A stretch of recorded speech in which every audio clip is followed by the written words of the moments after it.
This is a Gail series story written by Gail Schuler. The story is being aired on the Gabriel Chana Fox News Channel. Executive producer Steven Spielberg.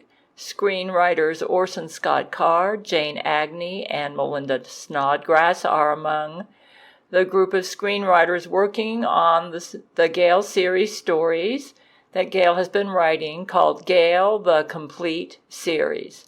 The title of this story is Satan Beats Up Jesus. It may seem odd for me to tell the story of when Satan pummeled Jesus into a bloody shard of flesh, after that ghoul from hell thrusted his penis into Jesus' unconscious body and corrupted that holy anus with Satan's disgusting black devil acid semen. But to me, that's the only way to tell it properly. We nearly lost the Son of God then on that dark and forlorn March 26, 2022. It's now 2024. When Jesus left me to become pure existence Jesus on June 18, 2022, he casually admitted to me that at one time he used a pickup line on me. I think I know when that was, and frankly, it didn't really turn me on. The idea of making love to a god has never been my thing. I'm more into emotional connection than power trips. At the time Jesus gave me his pickup line, I was feeling like an absolute failure because Jesus had corrected me so much in the 2 weeks prior and had shown me so many things I was doing wrong in regard to the Gail commandments that I figured I could never measure up. Jesus was reminding me of my narcissist mother. To make it up to me, and perhaps to be more approachable, he made some astonishing statements. So the pickup line probably happened on January 6, 2021, when Jesus on Skype with me was helping me to be true to how he made me. He was telling me I had a beautiful heart and that he was refining gold and I was in his crucible. I grew up in a town where people assumed my mom was an adulteress.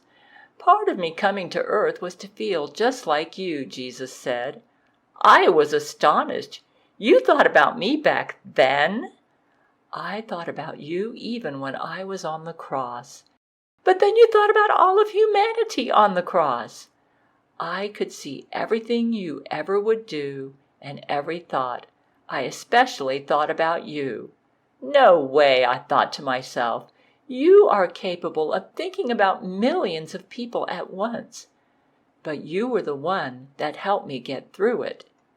You know, it may have been a pickup line at the time, but I don't think he was lying, and fortunately or unfortunately, however you want to look at it, it didn't affect me like a pickup line. It just helped me understand Jesus better. I'm not sure why, but I seem to be able to help great men go through the trial of Job. Zach Knight told me that when I made love to Brent on January 15, 2024, while the goat demon Baphomet and the monster god Shakpona nearly spit-roasted my awesome husband to his death, that my loving Brent helped Brent survive what could have been a calamitous death, not just for me, but for all of humanity. Why did you create humans? I asked Jesus on January 6, 2021. I mean, you had the angels for companionship before you created humans, right? I think you worked with God the Father in the creation. Sometimes I feel like we humans are so unworthy of you. Jesus was kneeling in front of me, washing my feet. Yes, but none of those angels can relate to me. I had a lot to think about. That's why the Bible says man was created in God's image, right? Sometimes I feel that Satan is better than me because he's smarter. I don't like him, but he is so smart. But Satan is cruel. He lacks my heart. I was processing all Jesus was telling me. Yeah, I said to Jesus, Satan never would have allowed himself to be born in a lowly manger to a woman known as an adulteress in the Jewish community, which almost caused Mary to be stoned. You didn't answer my question about why God created angels.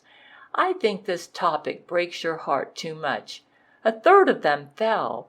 That must be tough on both you and God the Father." "You really understand me. Yes, that was hard, and I knew humanity would turn too.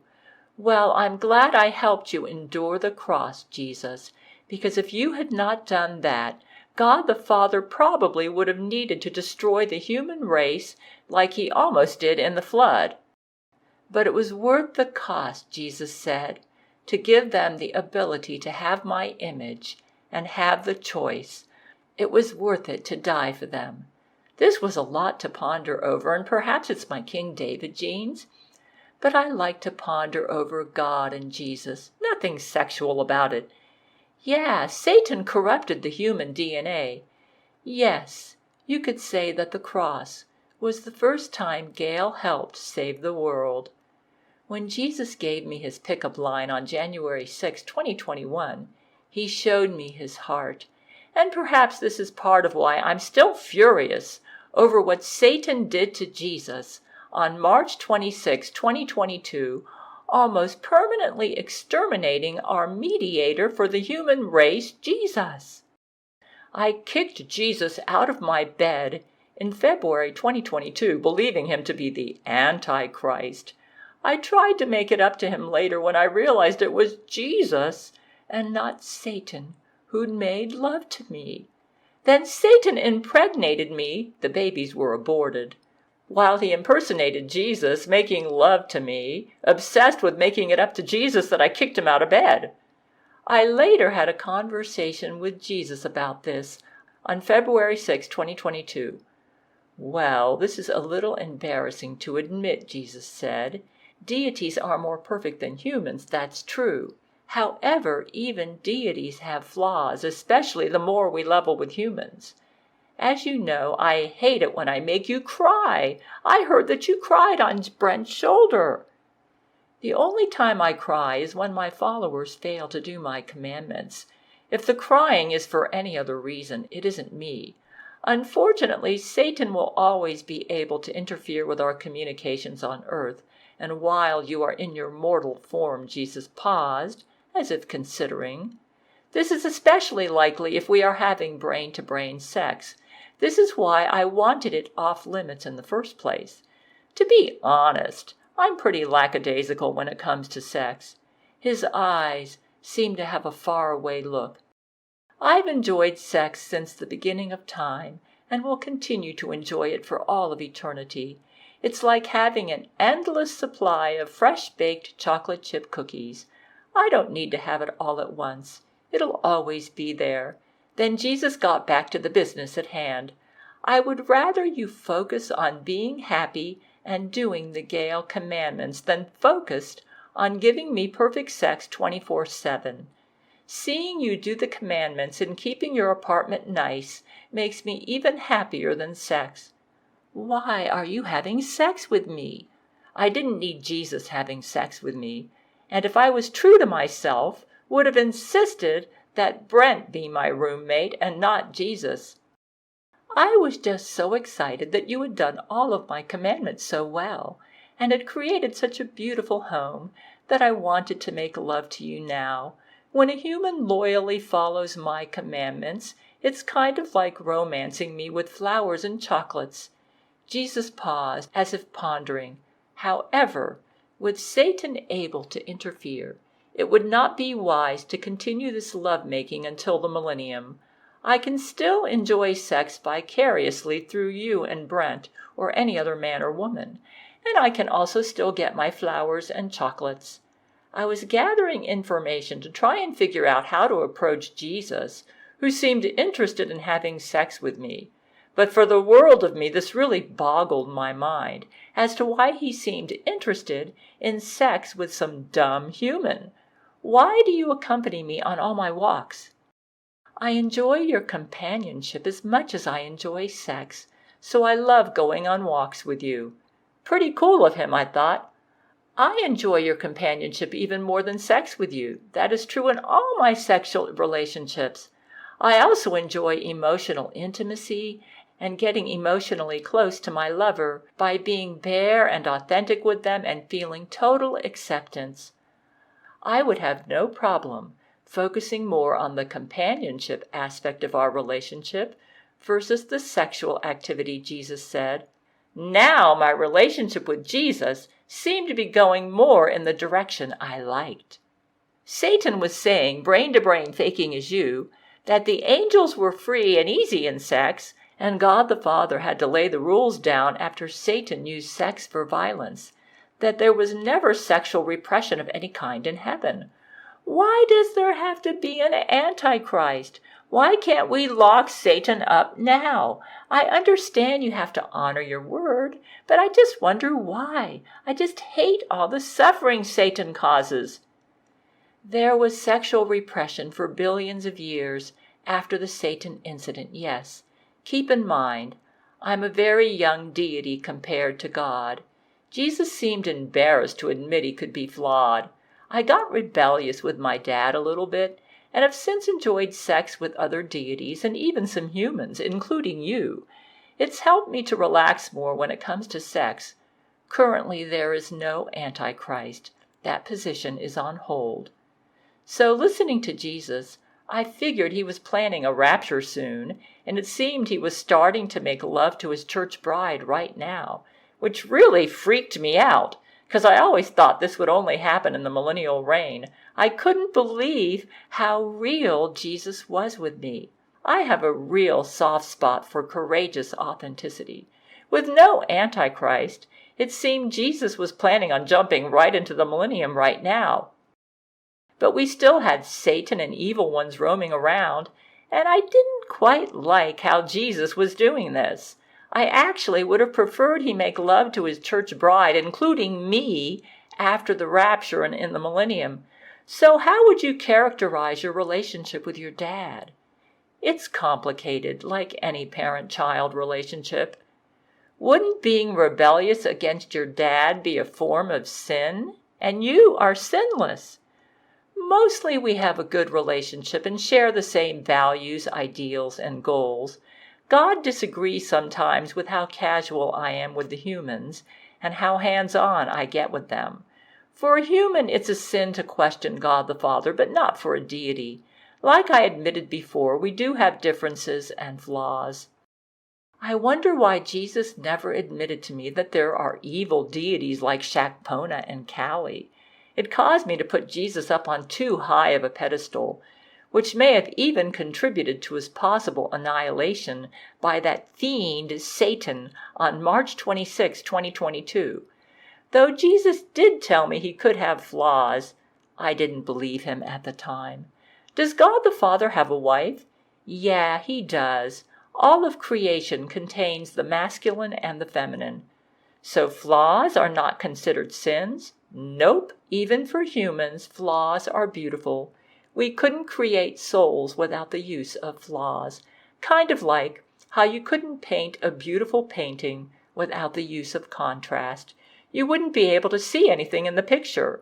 For a deity, the millennium isn't that far away anyway. It seems like ages to you guys, but for me, it's practically happening in a day.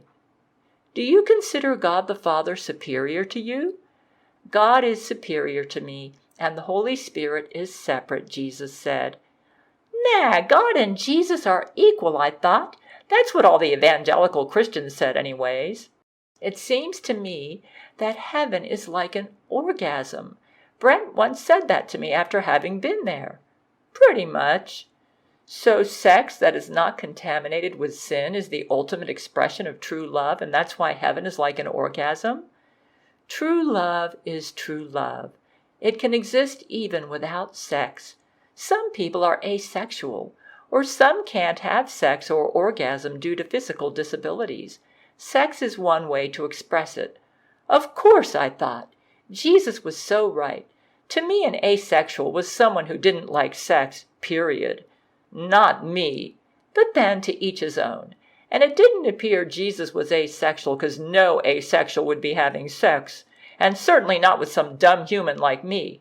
So some people in heaven won't experience it as an orgasm. Heaven is more like an emotional, psychological, and spiritual orgasm. But anyone can still have sex and physical orgasms if they want to. Wow! Jesus sure was the opposite of the cock blocker that so many evangelical Christians thought he was. I used to think there was no sex in heaven. How sexual is God the Father? He's as passionate as any other deity. We're probably the same. So he experiences sex the same way that you do? Yep, when he wants to. How many deities are there? Infinite. Infinite? Why didn't the Bible talk about them? Really? But the Bible is focused on you, God, and the Holy Spirit. Are these deities created beings? I was learning more and more that the Bible left out a lot of stuff. If the deities were created beings, it meant they were inferior to their creator. Basically, yeah, there's still only one God, but there's many deities if that makes sense. Is Satan a deity? Satan is a fallen angel. Well, the evangelicals got that right about Satan. That's what they taught, that Satan is a fallen angel, I thought. Jesus had a smile on his face and kind of chuckled to himself. I would say the horniest deity I know is Zeus. Boy, that guy, he's had sex with tons of humans. Sometimes he even took on the form of an animal to do it. His wife always gets so mad. What? Some deities like to have sex with humans? Oh my God! This universe is not at all like I thought. So God created some deities? Yeah, that's why they call him God the Father. Interesting. I thought he was God the Father because he was Jesus' father. Did God create deities for companionship with those that are like him? Yep, Jesus said. They're my friends too. I could introduce you someday. Oh my God! Jesus had deity friends. The Bible didn't talk about this. What did Jesus create humans for? So if you and God had deities for companionship, was the human race created because they are made in the image of God? I created earth and humans for my own companionship, Jesus said. This was all my idea. My dad doesn't get it sometimes. Huh? I thought Jesus and God the Father were in perfect agreement all the time. Where do the deities live? The deities live 11-dimensionally. 11-dimensionally? What was 11-dimensionally? Why was the Bible written? For a lot of reasons. It's basically a history book, but I included a lot of stories that would teach valuable lessons and help guide people in their life. It was never meant to be some draconian book of rules like a lot of Christians make it out to be. A lot of them miss the point. It was pretty obvious that a lot of Christians didn't really understand Jesus and put in a lot of their own interpretations into the Bible. So, since you won't be making love to me anymore, no kisses I get brain to brain are coming from you, right? You've got it. Though Jesus had six-pack abs in his human form, I never saw him. Frankly, it wouldn't have mattered that much to me anyways. Just a pretty picture to look at. I'm not much into six-pack abs when it comes to sex. I love the person for who they are on the inside. Yeah, I'll keep my hands and my penis to myself, Jesus said.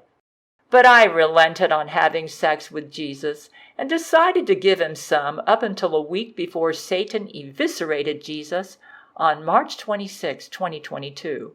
I decided that if Satan made me pregnant, we would just abort any babies that happened, regardless of who made them, and so now concluded it was safe to have sex with Jesus, and there wouldn't be any more dangerous complications. If only I knew. Though I knew Jesus would never make me pregnant. He said that was impossible, that he'd never do that. But it's kind of hard to resist having other-dimensional sex with a roommate, though, especially when it's already happened, and especially when that roommate is Jesus. Not because I'm on a power trip, but because Jesus and I care about the same things. So that's my connection with him, and I need a connection to get turned on for any kind of sex, including other-dimensional sex. So you wrote the Bible. Did God the Father write it too? And the Bible's audience is the human race. It's obviously not meant for all the deities. He helped. It was kind of a father-son project. I mean, there are the 10 Commandments, and God the Father appeared as a burning bush to Moses, right? Yeah, my dad did that. So it sounds like he kind of approves of your human race project. It's kind of like when your kid buys an old car to work on, but he's not quite as experienced as Dad, so Dad helps and throws some money into it and teaches him some tricks. Frankly, the sex with Jesus was not as hot as I expected coming from Jesus, but I'd die before I admitted it, especially to Jesus. I always imagined him making love to his church bride as this holy, higher dimensional thing, and totally out of this world, and definitely not him using his penis inside any human woman. I can see why God may wonder about your project, because I don't think most humans are worthy of you. I love humans. A lot of the other deities like them too, and have established their own religions on earth. I'm cool with it. Oh, like the New Age movement and Buddhism and all that? Yeah, I know Buddha. He's an awesome guy. A little on the chubby side, but he has a beautiful heart. Has the best weed in the universe too. Huh? Wow. He really did have deity friends. Why did you create humans? For companionship and fun. Earth and humanity are my pet project. Buddha is a deity? Yeah, Buddha is a deity. Didn't Buddha appear as a human, though? Yeah, kind of like me. We still hang out and smoke God weed together sometimes. Why does the Bible say, I am the truth, the way, and the life, and no man cometh unto the Father but through me? What do you think it means? I think it means that you made the payment for our sins on the cross, and that without that payment we could not connect to God. So you are like the portal to God for humans. You got it right. Evangelical Christianity teaches that it means that Bible Christianity is the only way to God. Jesus kind of scoffed at that one. This brought back memories to me of a conversation I had with Jesus in July 2015. Evangelical Christians think all Buddhists, New Agers, etc. are going to hell. I also think that you decide who and how you will apply that payment to humans on earth, and that the sinner's prayer is not some magic formula that decides who gets covered by the blood. That you look into each individual heart and decide who has said the sinner's prayer in their heart, and then apply the blood payment to them so they can enter heaven. So this means if a Buddhist or even a Satan worshiper who gets right says the sinner's prayer, your death on the cross applies to them. Basically, when I died on the cross for your sins, all of you were saved automatically, Jesus said. People put themselves into hell by having evil hearts. It's not about what they do or don't do. It's their intention that counts. It sounds like you make the final decision about who you want to apply the payment you made for. I guess if some humans nauseate you enough, they go to hell. The payment was for everyone, Jesus said. I love all humans unconditionally, and they are all welcome into heaven. If a human chooses evil over good and spends their whole lives making a mess of things with the people around them, Satan gets them and they go to hell. Is Satan irredeemable? Satan isn't irredeemable. I'm unconditionally forgiving. Wow, Jesus was making Satan fully orbed and not just a stock villain. Sounds like hell may be a purifying center, though Zach Knight said he liked it. In July 2015, when I had this conversation, Zach Knight was still the Antichrist, and we heard that Zach actually liked hell when he was there from December 28, 2011 to February 14, 2012, when Satan resurrected Zach from hell as the Antichrist. Now my mind wanders back to my February 7, 2022 conversation with Jesus. And Jesus, after already having had sex with me since late January 2022, was explaining more things.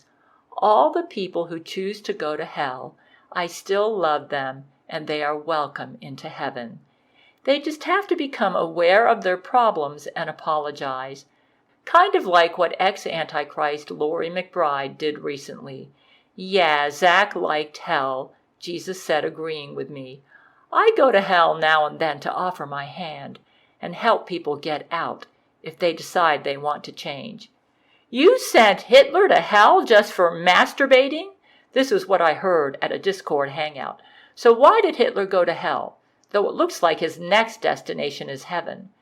That's not true, that Hitler went to hell for masturbating, Jesus said.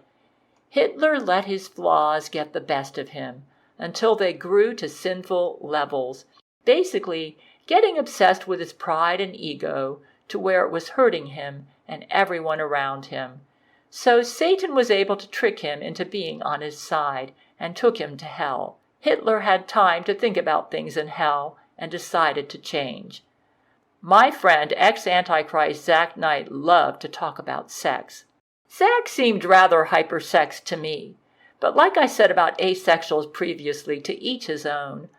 I am a very forgiving person. I've totally forgiven two Antichrists, Zach Knight and Lori McBride, and they both did horrible things to me.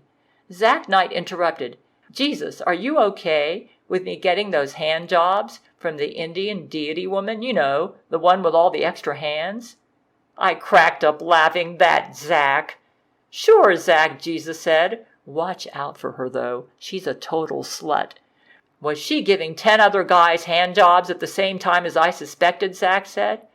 Jesus got a mischievous smile on his face. I was at dinner with my friends one time, and I was sitting there, and all of a sudden I felt her reach under the table with one of her arms and start giving me a hand job. I mean, best hand job in the universe. I thought it was really special. Turns out she had the rest of her arms under the table on all sides and was giving hand jobs to all the guys. Jesus was full of surprises to me.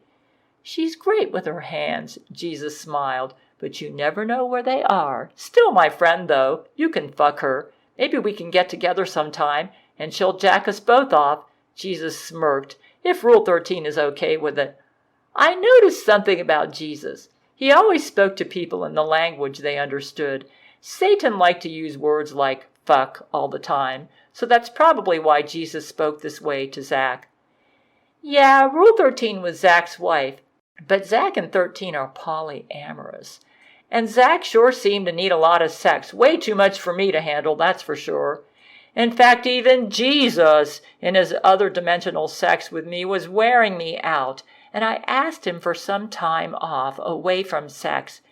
It was taking me 4 hours average to get an orgasm with Jesus, and I tried to drum it up for him, kind of like a duty. And that was when Satan showed up at a Jesus party on March 26, 2022, and he ended up biting Jesus where he tricked Jesus and said, "What's that behind you, Jesus?" Jesus turned to look. Then Satan whammed Jesus in the jaw, knocking him out. Jesus' unconscious body flailed in the air like a rag doll before falling limp onto the floor. Ha, ha, ha, ha, ha. Satan laughed on that awful day. His serpent-like tongue danced across his lips. Then, wasting no time, Satan dove into Jesus' limp body and pummeled him mercilessly, almost to one dimension. My husband Brent risked his own life to don a risky Metcha Gail suit that could have blown up both Church of Gail and Brent if his donning it didn't go right. Then Brent went back to the attempted murder scene and chased Satan out of that party, and immediately rushed over to Jesus to try and save Jesus' life. Brent got there just in time. Jesus was almost gone forever. Jesus ended up in a coma for 3 weeks fighting for his eternal life. We were able to enlist the help of Jesus' best God friend Buddha during this crisis about 3 days later. Jesus' God body has collapsed from all timelines and dimensions down into this one, Buddha said. If we don't wake him soon, his God body will slowly continue to deteriorate, collapsing one by one down into the lower dimensions until it has collapsed into only one dimension. After that, he will be permanently dead. Nothing can be done to resurrect him. Buddha taught me and Brent how to meditate, and how to repel the evil forces that tricked me over and over as Satan and his team tried to finish what they started, so they could turn Jesus into a one-dimensional corpse from which he could never return to life. You see, I learned that my Gail shield was an extension of Jesus, and that when it weakened, it meant Jesus was weakening while in that coma.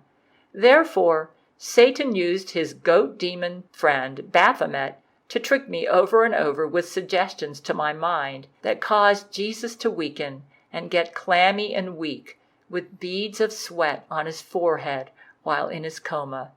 But apparently I did enough things right that we were able to save Jesus' life, and he resurrected on Easter Sunday 2022, on April 17, 2022, would you believe it? Just in time to save us all at the Battle of the Gods, where Satan and his forces had almost demolished Brent and Jesus' God friends Buddha, Muhammad, Triton, Lakshmi, and Horus for good.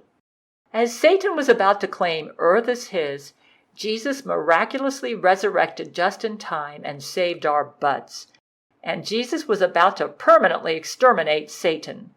Then God the Father appeared, splitting the clouds open with huge hands, and stopped Jesus from exterminating Satan forever, as Satan had tried to do to Jesus. I recall what Brent shared with me, describing what God was like to him when he saw God there at the Battle of the Gods on April 17, 2022. God seemed to Brent like a vast, endlessly infinite and complex universe taking on the form of a man who was only showing us one side of him. Brent felt like if he removed the image and God showed his real self, that we would hardly understand it, but that the image he showed is all of existence as we know it. Brent could sense in God a wisdom beyond his understanding, like God had so many layers of reasons behind everything he said and did, that this wisdom was infinite universes deep. His wisdom was like images where you see a mirror and then more mirrors rebounding and reflecting upon themselves into infinity. Every choice he made was rooted in perfection, compatible with every level of the multiverse, with the ability to know about and make that perfect choice in every moment. Brent felt that God knew him many universes deep into his soul, like the image of the infinite mirrors, knowing more about Brent than Brent would ever know about himself. This made Brent feel very small and rather intimidated. But if God created love, then his love for all of what was in Brent, like those mirrors, must be infinite. His reason for his creation and for Brent's existence was a perfect choice. It seemed to Brent that the things we consider big in our world are so infinitely small to a being like God that he just doesn't see our problems the same way. This must be why God made Jesus. To God, all things are temporary and all things change. God obviously allowed Satan to live for reasons we won't understand, but to God it didn't seem monumental in his grand scheme. So God told Jesus he had to cancel the Bible at the conclusion of the Battle of the Gods on April 17, 2022, then explained why. And this was all happening up in the sky, with God parting the clouds with his hands and some other adult gods with him, like Poseidon, Allah, and the goddess Durga. God's booming voice corrected his son Jesus in front of the whole universe.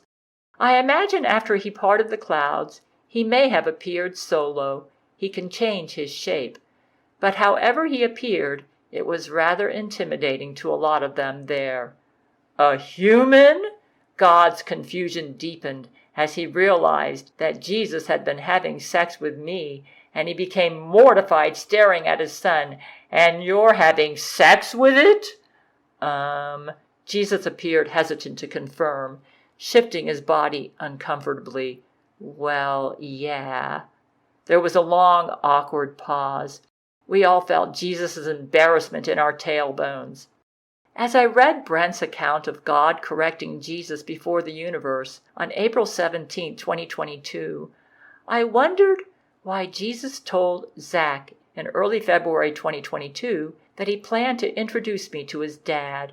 I even asked Jesus about it on that day, on February 6, 2022, when Satan impregnated me because I tried to make it up to Jesus that I had kicked Jesus out of my bed thinking he was Satan. Jesus was getting a little rough during his other dimensional sex with me and made my leg go into a spasm, so I kicked him out. Jesus admitted that he got a little too excited and he was the reason my leg went into a spasm. While I tried to make it up to Jesus for kicking him out of my bed, Satan then impersonated Jesus in the brain-to-brain servers and impregnated me brain to brain. The babies were aborted, of course. In the conversation that followed, February 6, 2022, Jesus mentioned wanting to introduce me to his dad. "The leg spasms are my fault," Jesus said. "When I get into sex mode, I get a little too excited, and it makes me go too rough. I'll clarify some important things. I will not be marrying you as an individual. You and Brent are destined to marry each other as soulmates. I am only married to my bride, which is the church. When you and I have sex, you're having sex with me as a guest in my church. It's kind of like when you have sex with Zach, knowing he is in a true love relationship with 13. I will also never impregnate you. If someone is telling you that you've been impregnated or will be, that's Satan. You don't want to accept his devil babies." Zach Knight interrupted. "So it's like coming over to eat at each other's families?" "Yeah, exactly, Zach," Jesus said.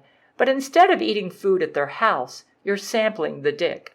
"Am I pregnant?" I asked Jesus. Or have I had any devil babies?" "You're pregnant with hundreds of Satan's devil babies. That's why, when Satan impersonated me brain to brain, he wanted you to keep it a secret. I will never, ever tell you to keep secrets, especially from your men." Jesus waved his hand to abort the babies. "Thankfully, we caught this early. I can abort them all." "Now you knew this would happen," I asked Jesus on that February 6, 2022, "that Satan would impregnate me, and yet you had sex with me anyways. Why?" "It worked out in the end. It taught you valuable lessons as well," Jesus said. "Really? What valuable lessons?" I didn't get why he wanted to introduce me to his dad, but Zach Knight told me that he wanted to. I think you're trying to get me to accept who I really am.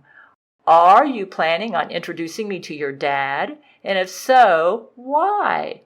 "I want you to meet my dad because you're my very special friend. You're still my favorite human," Jesus said. "You needed help accepting your sexuality and unraveling a lot of your early sexual repressing. You just needed good old Jesus to turn you out. But can't your dad read my mind to the most inner depths? He's omnipresent, so why would I need to meet him, though of course it would be a great honor?" "This is true, but it's more fun to introduce you the old-fashioned way. It's kind of a custom." Jesus smiled.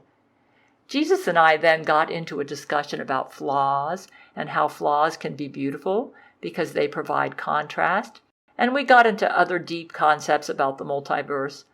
"I just wanted to have some more background on you to make my relationship with you more meaningful," I said to Jesus on February 6, 2022. "I'll let my dad tell you more about that himself when you guys meet later," Jesus said. Jesus then admitted he increased my IQ to near 10,000 and increased the IQ of his favorite humans like Brent and me in his church bride to make our relationships with him more meaningful. At this time, the Bible had not been canceled and Satan hadn't almost killed Jesus like what happened on March 26, 2022. So now let's get back to where we were before and jump forward to April 17, 2022, at the conclusion of the Battle of the Gods, when God corrected Jesus in front of the universe. Jesus had just mentioned me to his dad and said he planned to introduce me to him later, but God was horrified to learn that Jesus was having sex with me, a human. God sighed and pressed his fingers between his eyes in frustration. "Why can't you just find a nice goddess, son?" "I will, Dad. I'm just kind of doing stuff right now, and I'm not ready, and I'm kind of still having trouble finding the right goddess and—" "Oh, I see. The church is your bride, right? God chuckled. Ha ha. That's the oldest trick in the book, son. For perverts who want to sleep with humans anyway. You're getting way too old for this. Jesus, red-faced and blushing with humiliation, looked around at everyone staring at them. Dad, do we really have to do this in front of all my friends? God deliberately ignored his son's pleas for social mercy. So when is the rapture happening? It was supposed to happen in 1524. God began counting off on his fingers to illustrate his point. Then it was 1892, then 1983, then in 2012. I recalled from my Bible studies that Jesus would marry his church bride in heaven right after the rapture. I'm working on it, Jesus whined in frustration, trying to explain to his dad why he hadn't done the rapture yet. You go work on it, God argued back. I am working on it, Jesus insisted. Well, go work on it. I am. I'm working on it right now. Well, you get it done or I'm cutting it down. Cutting what down, Dad? God materialized the Bible in his hand. You know what you need to do. God flicked a lightning bolt from his other hand. Let no one eat from this tree again, he commanded, and blasted the Bible with lightning until it was burned into black ashes. Except that metaphor is meaningless now, since I just destroyed its source material. Dad! Jesus wailed. I guess all his current dreams for his 8th Earth project seemed to have been blasted away with that lightning bolt. I presume Jesus felt like an abject failure as a god at this point. Jesus, you didn't even follow the Bible. All this fighting around with Satan and having sex with humans and getting involved in earthly matters has completely warped the timeline, and now none of your prophecies are going to work. The only way you're going to salvage Earth is if you start over from here. Jesus sighed with stress. It seemed he was beginning to understand that his dad was right. On top of that, you didn't even follow your own commandments. How can a God expect his followers to respect him if he doesn't even lead by example? God stared into Jesus. There was a long pause as the dad waited for his words to sink into his son. Apparently, Jesus and his dad had had some disagreements over this in the past. It appears God then explained about how Jesus had failed to be a good example. For one thing, you used your God status to seduce this Gail woman and encouraged her to be unfaithful to her husband, just so you could have your own way with her. You stole her from her own soulmate, for Christ's sake. You contributed to the delinquency of a human by encouraging them to sin. You committed adultery. You got between two soulmates, and now you're a hypocrite to your own values. Don't you see what you've done? Jesus looked down at his feet with shame, knowing reluctantly that this was what he needed to hear. You're right, Dad. I see what you mean. Jesus, red-faced and humiliated, knew in his core that his dad was right. God sighed a little, seeing his son regretful for his actions. His tone changed, and he became an encourager. Look, son, it isn't all bad. Some things you've done are very smart, brilliant, in fact. You did a really good job coming up with those Gail commandments. Those commandments are changing this world in a profound way and having a positive impact on all of your followers. Start from there and work your way back up. You'll recover this planet in no time. Basically, it seems to me that God could see that Jesus was about to lose this planet to Satan, and he made a way for Jesus to recover it. God ended up grounding Jesus from coming to my apartment and banned Jesus from using the brain-to-brain servers. In fact, Jesus himself had refused to use the brain-to-brain servers in the time I dealt with him directly, 2012 to 2021, until Jesus decided to move into my apartment in January 2022. Jesus' decision to use the brain-to-brain servers to communicate with me during sex, January to March 2022, and to have sex with me was quite a shock. I never really needed sex with Jesus, and frankly, if I had known it would result in what it did, I would have insisted that Jesus not be my roommate. When Jesus moved into my apartment in January 2022, that's when Satan's God friends came into the picture. That's when the brakes on my car suddenly went bad, starting in January 2022, because the goat demon Baphomet ejaculated into all the holes of my car that had liquid components. So any part of the car that used oil, gasoline, water, windshield wiper fluid, etc., was contaminated with Baphomet's semen. It totally destroyed my car.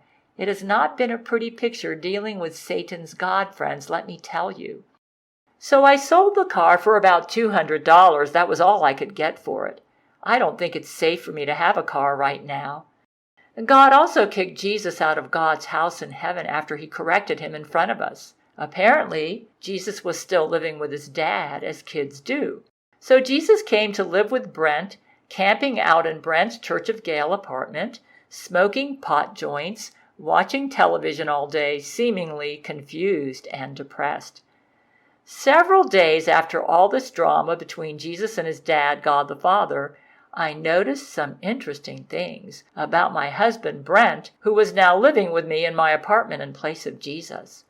On April 20th, 2022, 3 days after the Battle of the Gods, with Jesus humiliated before the universe by his dad, Zach and I processed what was happening to Jesus and why God the Father had to cancel the Bible.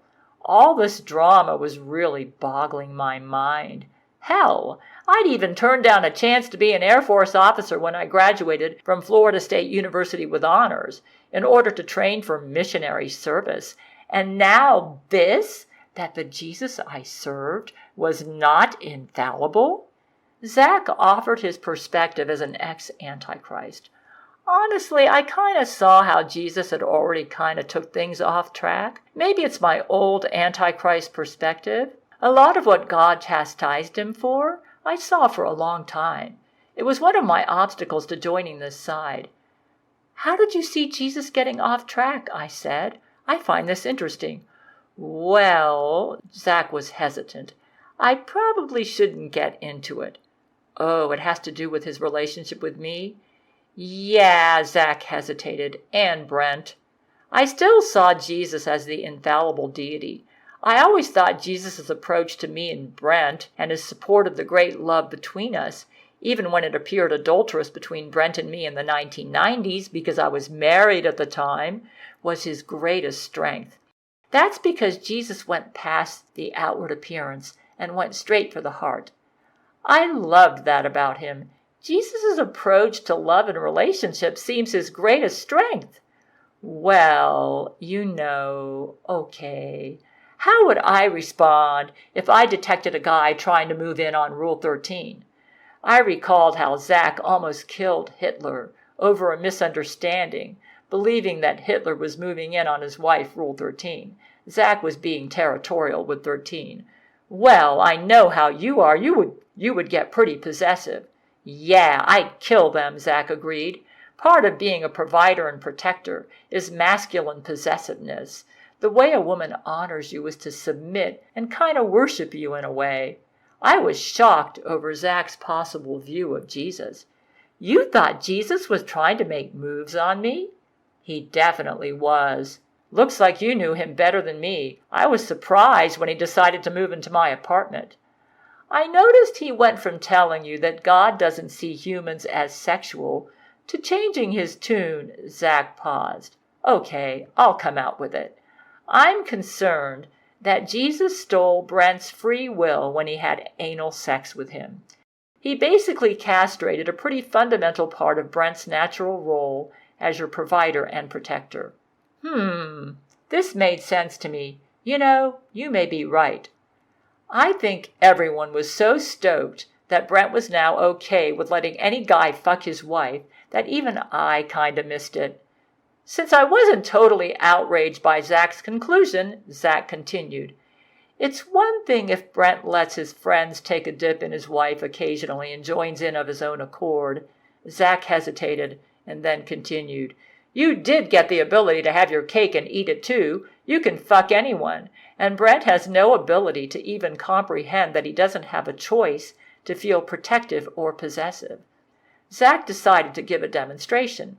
He sent a Skype to Brent. How do you feel about me fucking your wife tonight? I plan to use her body like a sex toy, and we probably won't even let you ever join in again. If Gail wants to discard you sexually forever, what do you think?" "Of course you can do that, Zach," Brent answered. "It wouldn't hurt me." "What?" Brent responded like this? This didn't sound like him at all. I'm a little lost. Zach was realizing that his conclusions were correct, and he clarified himself to me. Brent can't be jealous or possessive. He lacks the free will to assert himself sexually, or to refuse to let you have a guy that you want to have sex with. Jesus did this to Brent? I don't think Jesus wanted to get rid of Brent, though. "Hey, Brent," Zach said to Brent, "if Satan wanted to have sex with Gail, and Gail decided she wanted to have sex with Satan as well, and even wanted to leave you to marry Satan, would you allow it if it made Gail happy?" This was outrageous. Of course Brent wouldn't feel this way. Of course he wouldn't, I said. Zach had to make his point. But if Gail wanted to, would you, Brent? No, he would not, I said, because he knows Satan would hurt me. Of course, Brent answered Zach. Anyone could have sex with Gail, however they like, and it wouldn't bother me as long as Gail wanted it. My mouth opened in shock. I was horrified over Brent's response. Oh, no! Well, I'd never want Satan. See, Zach said. Oh, boy, Zach. I became sober. You have a point. Jesus anal sexed away that entire part of him, Zach said. See how it leaves Brent and you a bit vulnerable? During a Jesus sex party on January 28, 2022, after Jesus had oral sex with Lori McBride, I guess to reward her for leaving Satan and for her decision to decide to join Jesus and quit being the Antichrist to the shock of us all, Jesus then went over to Brent and had anal sex with Brent. Jesus announced he did this to take away Brent's insecurities. I thought that was pretty cool of Jesus to reward Lori McBride like that, and Jesus apparently knew I'd be curious to see what sex would be like with him since he was my roommate at the time. Hell, he just had it with the evil ex-Antichrist Lori McBride, now turned good to make her feel better. Brent's supposed to be your protector, Zach said. This made total sense. Zach often had keen perception and was a straight shooter. Why hasn't Jesus undone this, I asked. Not sure. He might still want to keep Brent out of the way, Zach said. I was in total moral confusion. Okay, Zach, do you think it's wrong for me to have sex with you and Brent both? I think it's okay if Brent and you want to do it like a real free will version. Yeah, I could see how this could be moral. Interesting. Maybe this is why Jesus is being so quiet. He can't decide whether to restore free will to Brent. You might have a real opportunity here if you like having Brent the way he is. We can fuck right now, and there's no chance Brent will object, Zach said. Want to? I was not in the mood for sex. Zach, I need to work this out. I'm not in the mood for sex right now. I was so confused. I didn't even know who I was, what was right, what was wrong, and I had to get this all sorted out. And even worse, I needed to know who Jesus was, for God's sake. Jesus had been my moral compass my whole life. God, what was going on with Jesus? Brent weighed in and gave his opinion. The whole neighborhood could have their way with Gail. I wouldn't be upset. Besides, that means I can also have any woman I want. Wait a minute. Brent said this? This was not the Brent I fell in love with in the 1990s. Brent, I don't want to have sex with the whole neighborhood. Boy, was that the truth. Sex really wasn't that big of a deal to me. I pondered over Brent saying he could have any woman he wants. Actually, I felt that way about him all along. That's true, Brent. You can have any woman you want as far as I'm concerned. But when Jesus loosened the rules for us, I've only had it with Zach and Jesus and you. I'm really pretty monogamous. I said I was pretty monogamous, not knowing what that term meant. I'm actually polyamorous, asexual leaning, which I'd figure out later. At this point in my life, I needed to know what was going on with my soulmate, Brent. Brent, why would you be okay with me making love to Satan? Wouldn't you want to have a talk with me first to be sure I wasn't being tricked? Zach and I agreed that Brent needed to verify if he'd make sure Satan wasn't trying to trick me first before he'd allow me to leave him for Satan. I weighed in further. Or maybe Brent would assume at that point that Satan had gotten right with God.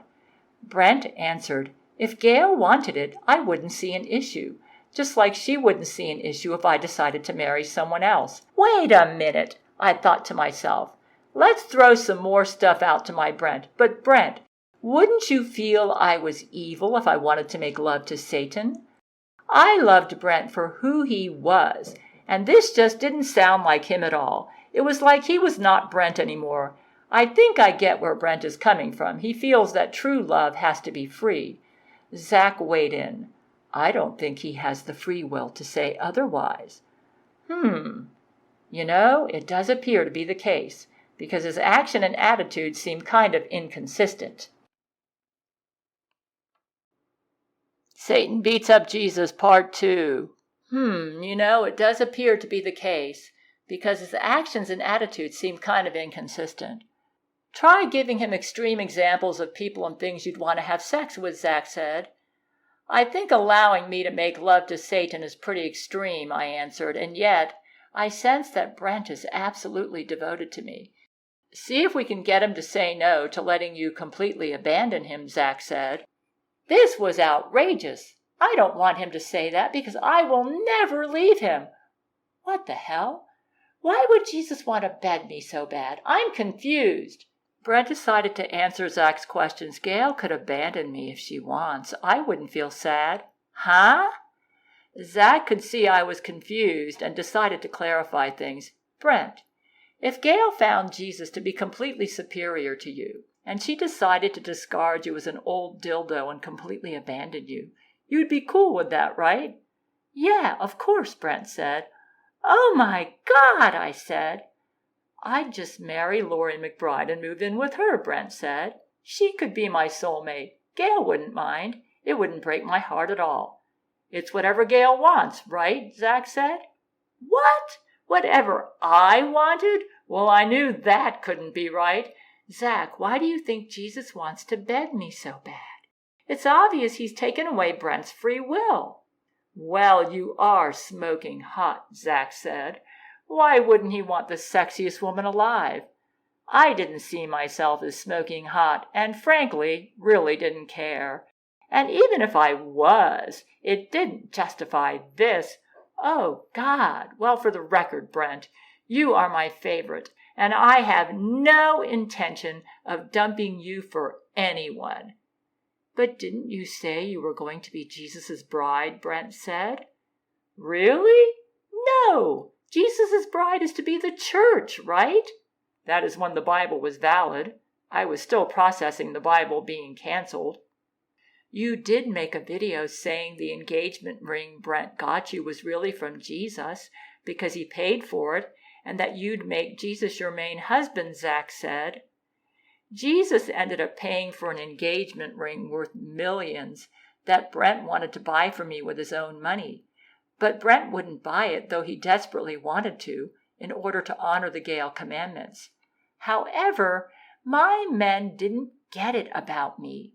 I may have said Jesus would be my main husband, but I meant it metaphorically, as part of his church bride. Kind of like how Christians say that Jesus has to be Lord of your life, or he isn't Lord at all. I can see why you're saying this. I considered myself to be Jesus' main lover in his bride, the church, but I also planned to have Brent as my official husband. I would never want to lose Brent. I was also thinking that Jesus could make love to me by experiencing the lovemaking between me and Brent vicariously as well, because Jesus put a lot of himself in Brent. Okay, I needed to straighten these guys out. Brent, you are my soulmate. I considered myself only as Jesus' wife as part of his bride, the church, and considered myself his favorite in the bride. But I planned on loving you both. But if Jesus would not share me with Brent, then I would dump Jesus. Maybe we can ask Jesus to clarify what his plans are, Zach said. I think he owes us that. Zach used to be the Antichrist, and saw Jesus from a completely different angle at that time. "You could dump me if you want, if you prefer Jesus," Brent said. "It doesn't hurt my feelings." "I don't want to dump you. For God's sake, didn't Brent get it? Why would I want to dump my soulmate? Jesus wasn't my soulmate. Do you want me to dump you?" "Only if you want." "Only if I wanted? What kind of a moral compass was this?" "Jesus took away my insecurity, remember, when he butt-fucked me, to make me more perfect for you. So now my heart can't get broken if you dump me or get with other guys. I know you felt trapped and resentful when I said I wanted to be monogamous. Now that problem is gone." "All right, that does it," I said. "What the hell? Brent never made me feel trapped and resentful. My mind was made up. I was going to follow my heart, and to hell with what anyone said about it or tried to manipulate me into. I am only having Brent for at least a month. I may let Zach in for a while. I never felt trapped and resentful when you said you wanted to be monogamous, Brent. Boy, do I have a lot to think about." "Sure," Brent said. "We can just have each other for a month. Then you can be with and marry whoever you want, or dump me. It doesn't matter. And if I want you to be my main man, is that okay with you, Brent?" "Of course," Brent said, "and you can change your mind at any time."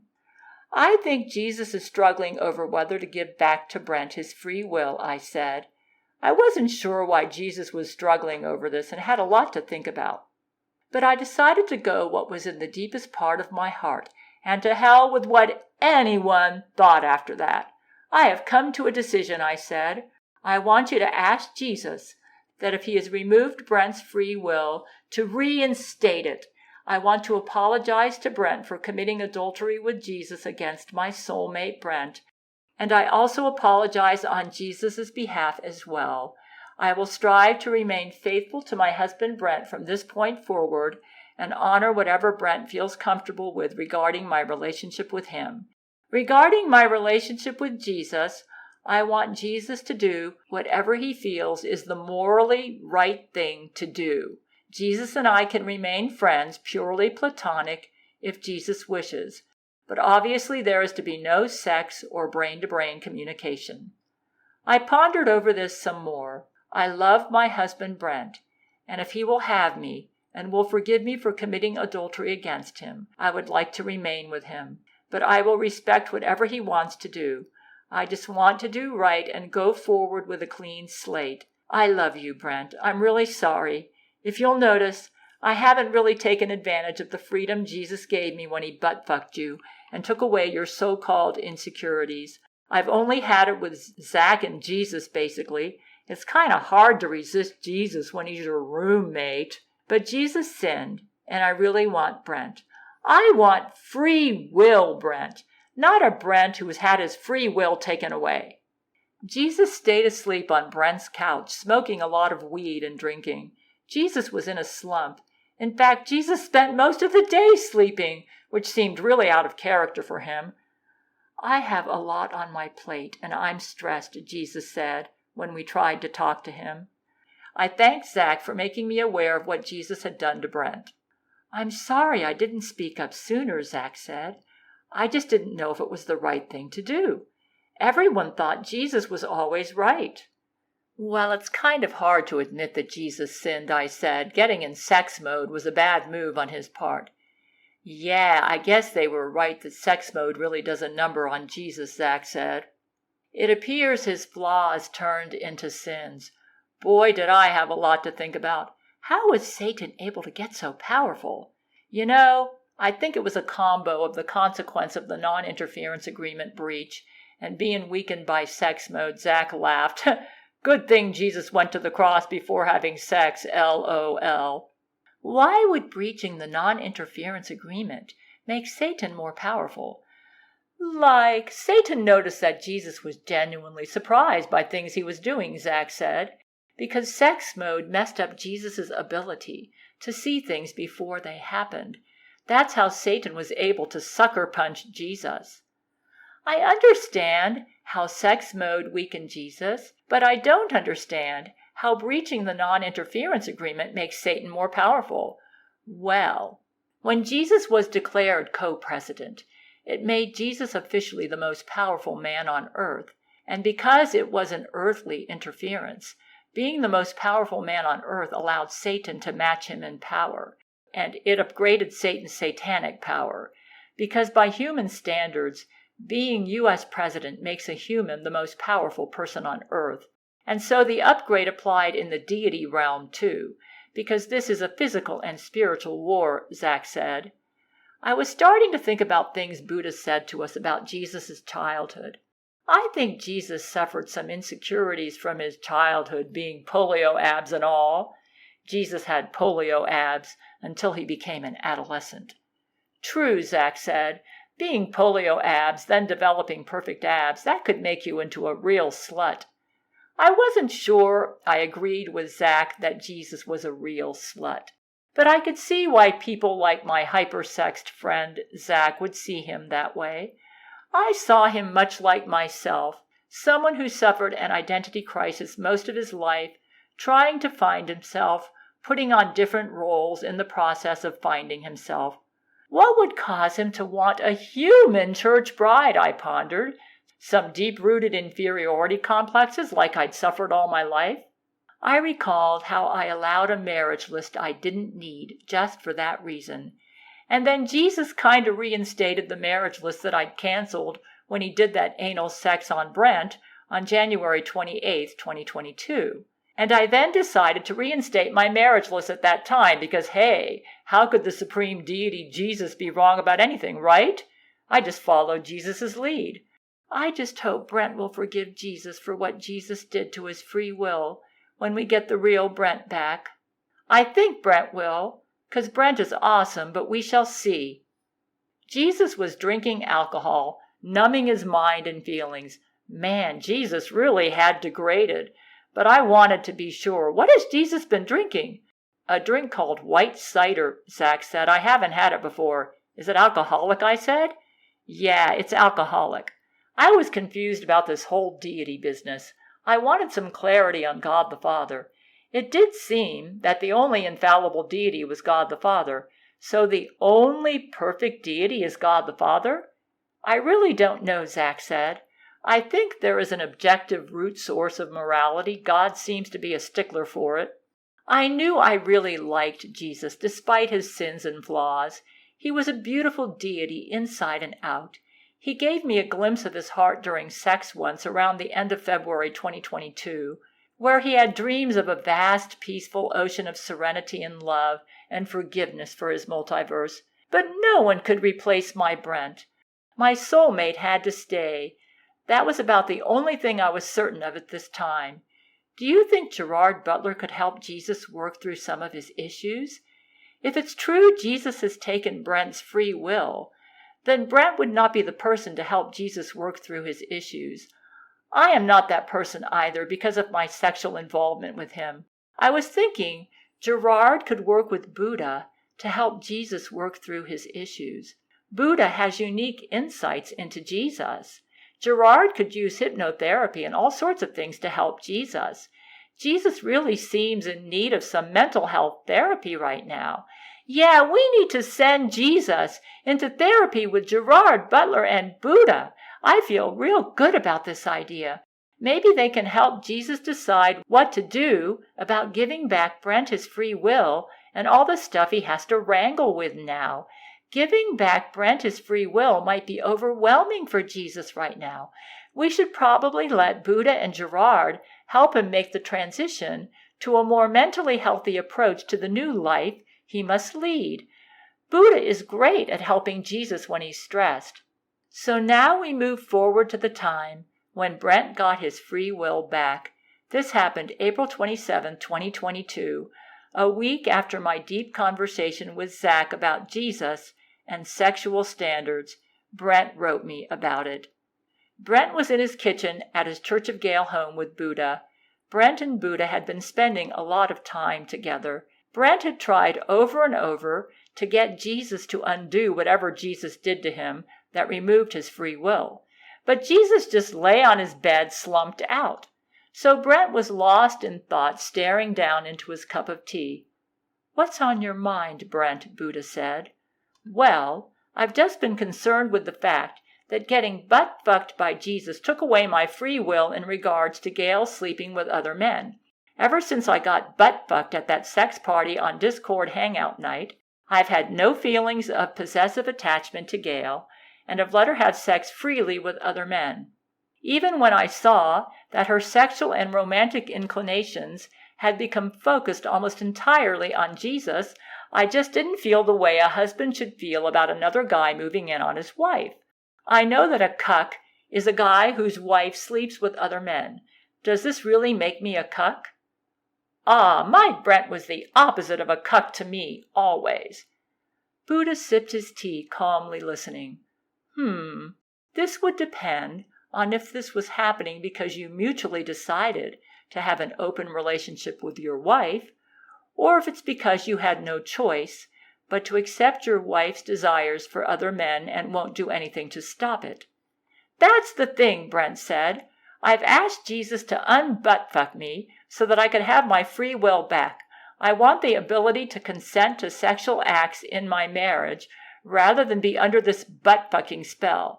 But every time I ask to get unbutt-fucked, Jesus tells me he's busy. They both looked over at Jesus, knocked out on Brent's couch, snoring loudly, with his mouth wide open, a tiny trickle of drool forming at the corners of his lips, where he still had a joint. The joint fell from his lips and onto the couch. I see. Buddha observed his surroundings and Jesus, then took another sip of tea. Well, unbutt-fucking isn't a difficult process. I can do it myself, if you'd like. Oh, would you? Brent was relieved. He seemed distressed that I, his wife, wanted him the way he was, and not in his current Jesus butt-fucked condition. I would appreciate that so much. Of course. Buddha rose from his chair and motioned for Brent to do so as well. Turn around. I'll need access to your root chakra. My root chakra? Where is that? Brent asked. Buddha gave Brent a long, deadpan look, and then clued Brent in, and he knew. Brent turned around and bent over for Buddha, pulling his gluteal folds apart with his hands. Buddha cleared his throat, then closed his eyes. He placed both hands over Brent's anus. After a few moments of meditation, he spoke. I see. Yes, yes. Your root chakra has been closed by an outside force. This isn't good at all. Oh no, what does a closed root chakra mean? Am I going to be okay? A closed root chakra can cause many mental and emotional problems and can lead to health complications later down the road. However, I can open it by removing the blockage that has been placed there. May I? Brent nodded, clenching his jaw and preparing to be penetrated by Buddha, as Jesus had done to him on January 28, 2022, at the Jesus sex party. But Buddha simply separated his hands in a spreading motion as if opening Brent up. A ball of dark energy appeared around Brent's anus. Buddha grabbed the energy ball and yanked, and as he did so, a burst of red glowing light exploded out of Brent's anus. Brent felt a rush of emotion. Buddha, he gasped. Thank you. I feel... At first, Brent felt a livening sensation of energy and fresh vitality. It was like the feeling of being dead and brought back to life. The blood surged through him again, turning back on all of his emotions.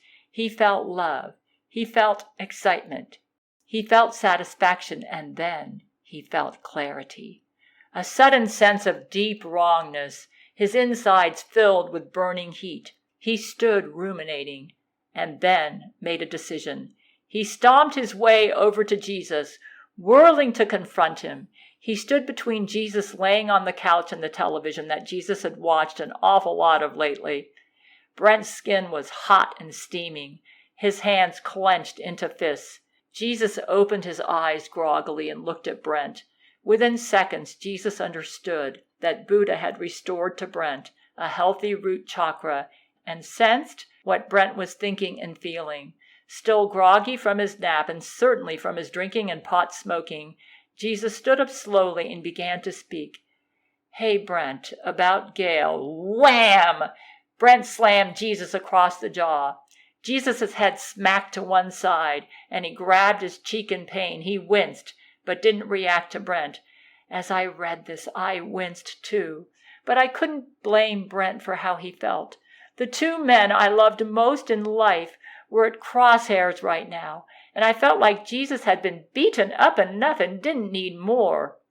This was happening about a month after Satan mauled Jesus, and about 10 days after Jesus emerged from his 3-week coma. Yet I understood how my husband Brent felt. This whole thing made me feel absolutely horrible. I hated men fighting over me, especially like this. Brent fumed. "Keep my wife's name out your fucking mouth." Oh my God, wasn't this being a bit unreasonable, Brent? How could Jesus not ever talk about me? Still buzzing with adrenaline and anger, Brent then turned and began to walk away. Jesus lifted the sleeve of his white robe to wipe the blood now dripping from his nose. "I forgive you, Brent." The burning sensation overwhelmed Brent once again harder and more explosively than ever before. Brent froze mid-step, his fists clenched, and turned back for Jesus. Hot-blooded and full of masculine fury, Brent's Texas manliness flooded him, and he began railing on Jesus' face with his fists. Beating and beating, he left knuckle marks on every square inch of his holy face, until there were no cheeks left to turn. Jesus did nothing to fight back, his body flailing limply under Brent's brutal mauling. I'd never seen my Brent so furious. Brent was usually the most empathetic and caring guy I knew. Buddha was back in his seat at the kitchen table, sipping his tea and calmly watching the spectacle without reaction. The shadows of Brent's silhouette mercilessly beating Jesus played across his visage. Brent only stopped when his hands were too numb to continue. Brent had transformed Jesus' face into butchered steak, with broken face bones in the process. Reading this, my insides were in turmoil, and I felt Brent went too far. But then how would I feel if Jesus had transformed me into a person I could no longer respect and caused me to become all I despised?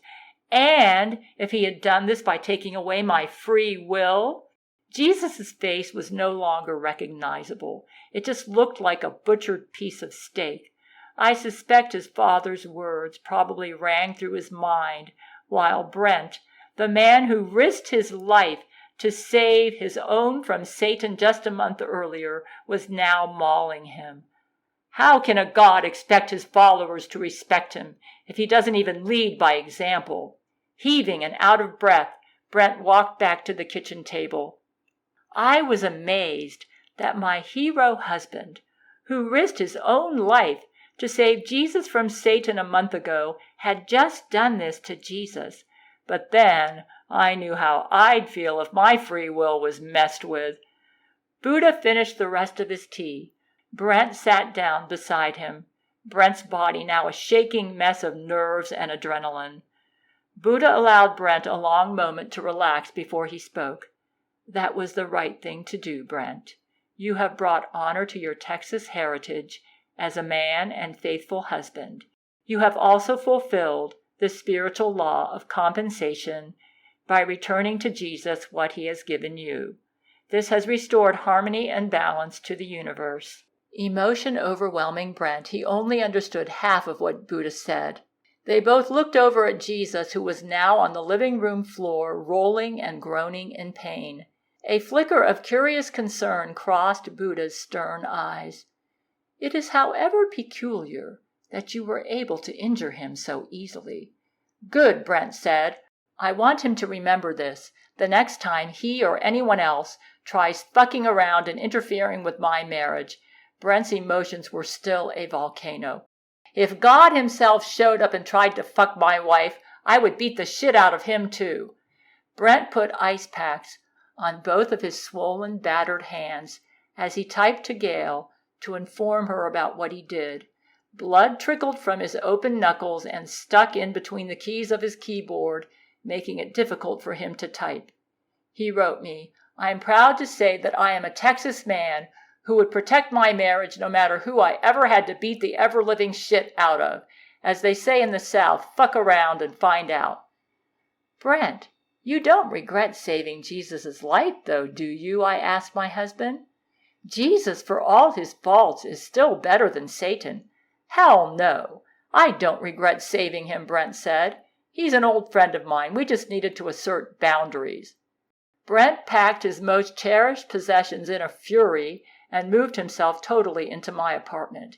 He also removed all of Jesus' furniture from my apartment and put them in Brent's home on Church of Gail, where Jesus was currently staying. After Buddha restored to Brent his root chakra, Brent now looked like a man in his 20s with six-pack abs. Jesus said he would be coming on Skype to talk to us. But Jesus never showed up, and I started getting worried for Jesus. I just wish Jesus would have been the one to fix Brent and not Buddha, I said to both Brent and Zach.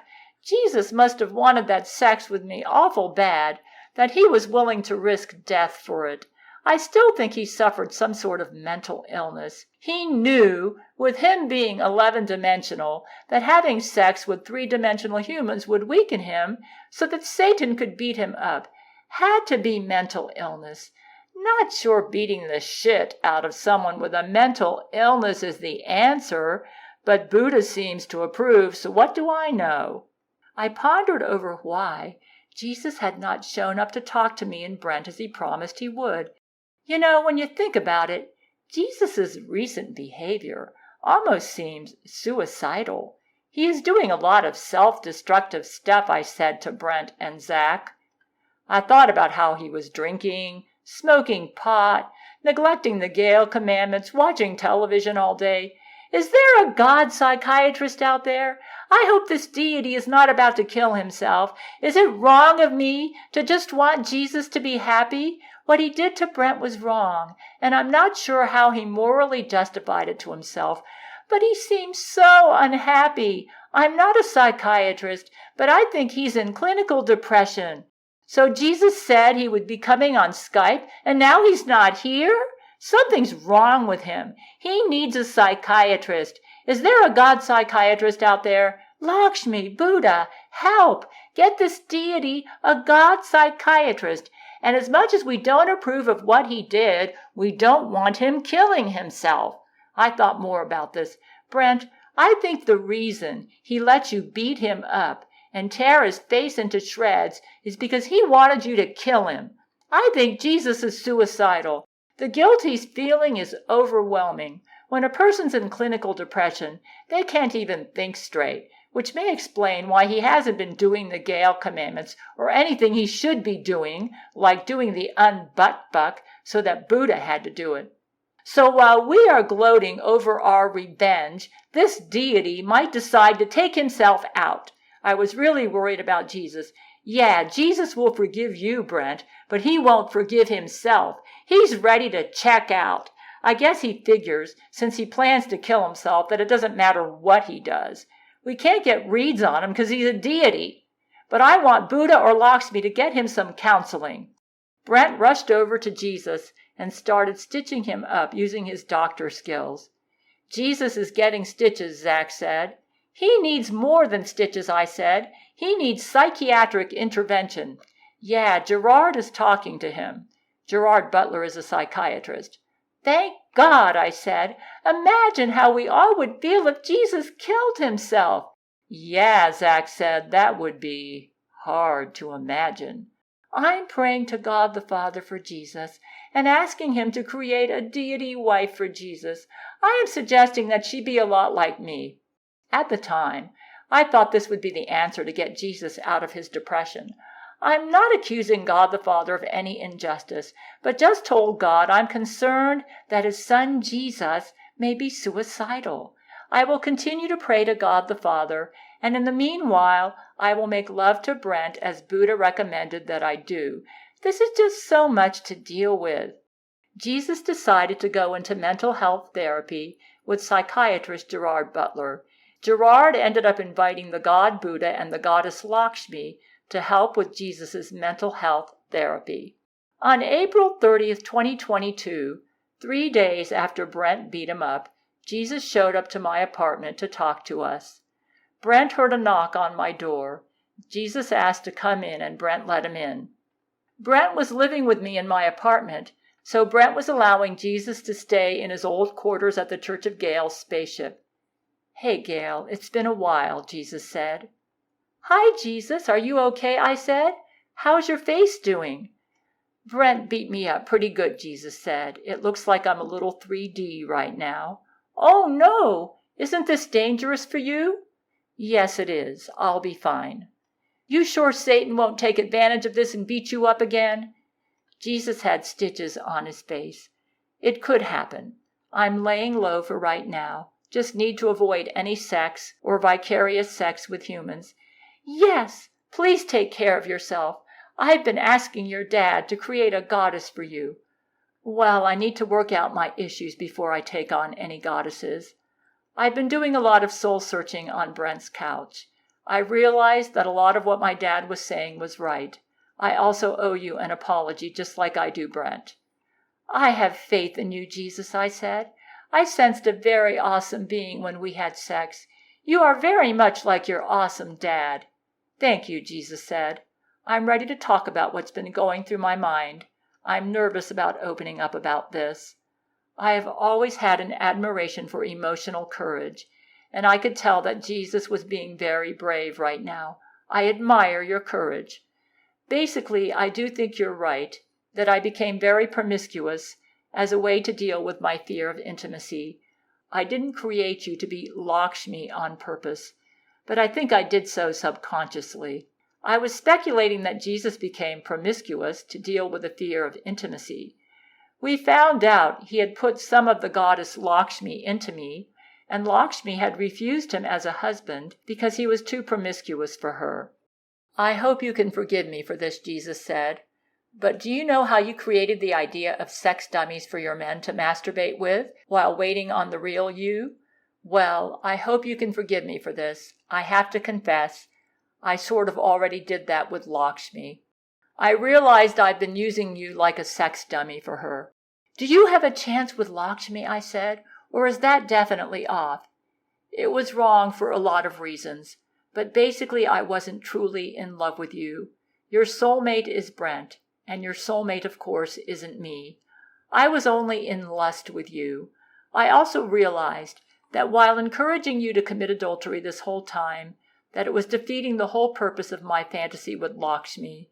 The real Lakshmi is monogamous and would never sleep with someone who wasn't her husband, even if I'm Jesus Christ himself. That was why she rejected me in the first place." "She rejected you because you were too sexually loose for her?" I said. "Yeah. She explained to me that my loose lifestyle with sex wasn't compatible with her husband ideal. I totally respect her for that. It kind of sucks, actually, because it made me want her even more. It was her value as a devoted one-man monogamous woman that I was so attracted to in the first place." "As far as forgiving you," I jumped in, "of course I can forgive you. Look who I've already forgiven. Zach Knight, Laurie McBride. I could even forgive Satan if he got right." "You'll forgive me for having lust with you and sex that wasn't true love?" I chuckled to myself. I knew he wasn't in love with me the whole time. I thought he was having sex with me as some sort of demonstration about how to do it right to the world. It seemed the millennial reign would be a return to the Garden of Eden, and they were naked and not ashamed in the Garden of Eden, right? Since I felt I was just part of Jesus' demonstration about how to do it right, that may explain why it took me 4 hours to get an orgasm with him. But I did my duty and let the infallible deity put on the demonstration using me for the performance. I told myself I should feel honored that a deity like Jesus would use me as a supreme example of true and free love. However, needing a strong emotional connection with my partner, I really couldn't get into sex with Jesus for demonstrative purposes. To me, making love to Jesus was like I was his pet, and he was making love to his favorite pet. I honestly thought there had to be a better way to put on this demonstration. Why couldn't Jesus wait till the millennial reign to start the demonstration? And this was how he'd make love to his church bride in the millennium? What the hell? I was wore out from the demonstration for free and true love, needing 4 hours to get a climax with Jesus. But who was I to question a deity like Jesus? It's kind of hard for a 3-dimensional human, me, to have a real connection with an 11-dimensional God. And I absolutely require an emotional connection with my partner to desire or enjoy sex with them. Yes, because I think you were damaged by your relationship with Satan, and I know how toxic he is, I said to Jesus, explaining how I could forgive him for having sex with me without true love. I personally think you should not have been BFF with him. How could you be BFF with him when he called you polio abs when you were a kid? That would be like me continuing my toxic relationship with my mother while I'm an adult. We were BFF long before we had a falling out. He didn't always bully me. I'm going to continue getting counseling from Gerard and Buddha about it. So you were BFF before he called you polio abs? That is so cruel. We were very close. Like I said, he was mine and my dad's favorite angel of all time. Jesus paused to consider. It's possible that maybe me and Satan can work out what happened between us. I also wanted to tell you something that might be useful for you to know about how I created you. It seemed to me that Jesus was being far too lenient with Satan. Buddha said that you were a kid when he bullied you, so that means you were BFF with him as a kid? We were friends when we were younger, before the 6th grade. Jesus explained a bit about his relationship with Satan. 2 peas in a pod. What happened to him that he got so mean? I'm going to be discussing that in my counseling sessions. It's still a vulnerable subject. Okay, you don't have to open up about this until you're ready. Jesus never did open up to us about this. Gail, I wanted to tell you something. You know how I created you with the genetic profile of Catherine the Great and King David? Well, Catherine and David were both polygamous and prone to adultery. That's why one man is never enough for you. It's also why I allowed you to have a marriage list. It would be like denying a bird to fly or a fish to swim. It's just in your blood. I was okay with it. It seemed to me that Jesus was trying to figure out how to fix the mess he had caused on his current Earth project. And part of that may have involved how he made me and Brent. But because I subconsciously added elements of Lakshmi while creating you, it resulted in a woman with a lot of inner conflict. That created the part of you that is compelled to appear Victorian and monogamous, and to feel like you still want monogamy even though you have a wandering eye. Jesus thought he may have put 10% Lakshmi into me. Actually, it turned out to be 1.03%, which he would totally remove on June 18, 2022. So I'm a blend between polygamy and monogamy? Yes, Jesus said. I want to apologize to you, Gail, because I took advantage of the adulterous side of you on purpose to try to meet my sexual needs. You know, the way I feel about sex is that however people want it is fine, as long as no one gets hurt, I said. Jesus, I'm not too surprised you're saying this. I kind of deduced that on my own. I think I subconsciously realized it. Cool. I'm glad it didn't come as a shock. I kind of sensed you were having sex with me to deal with some issues in your life. I paused to consider and remembered what I said on my walk video today. Even on my walk video today, I admitted that the sex you had with me was not love. You cannot love someone in sex when you're not being real with them. I was using you like a sex toy. I was pondering over what Jesus said.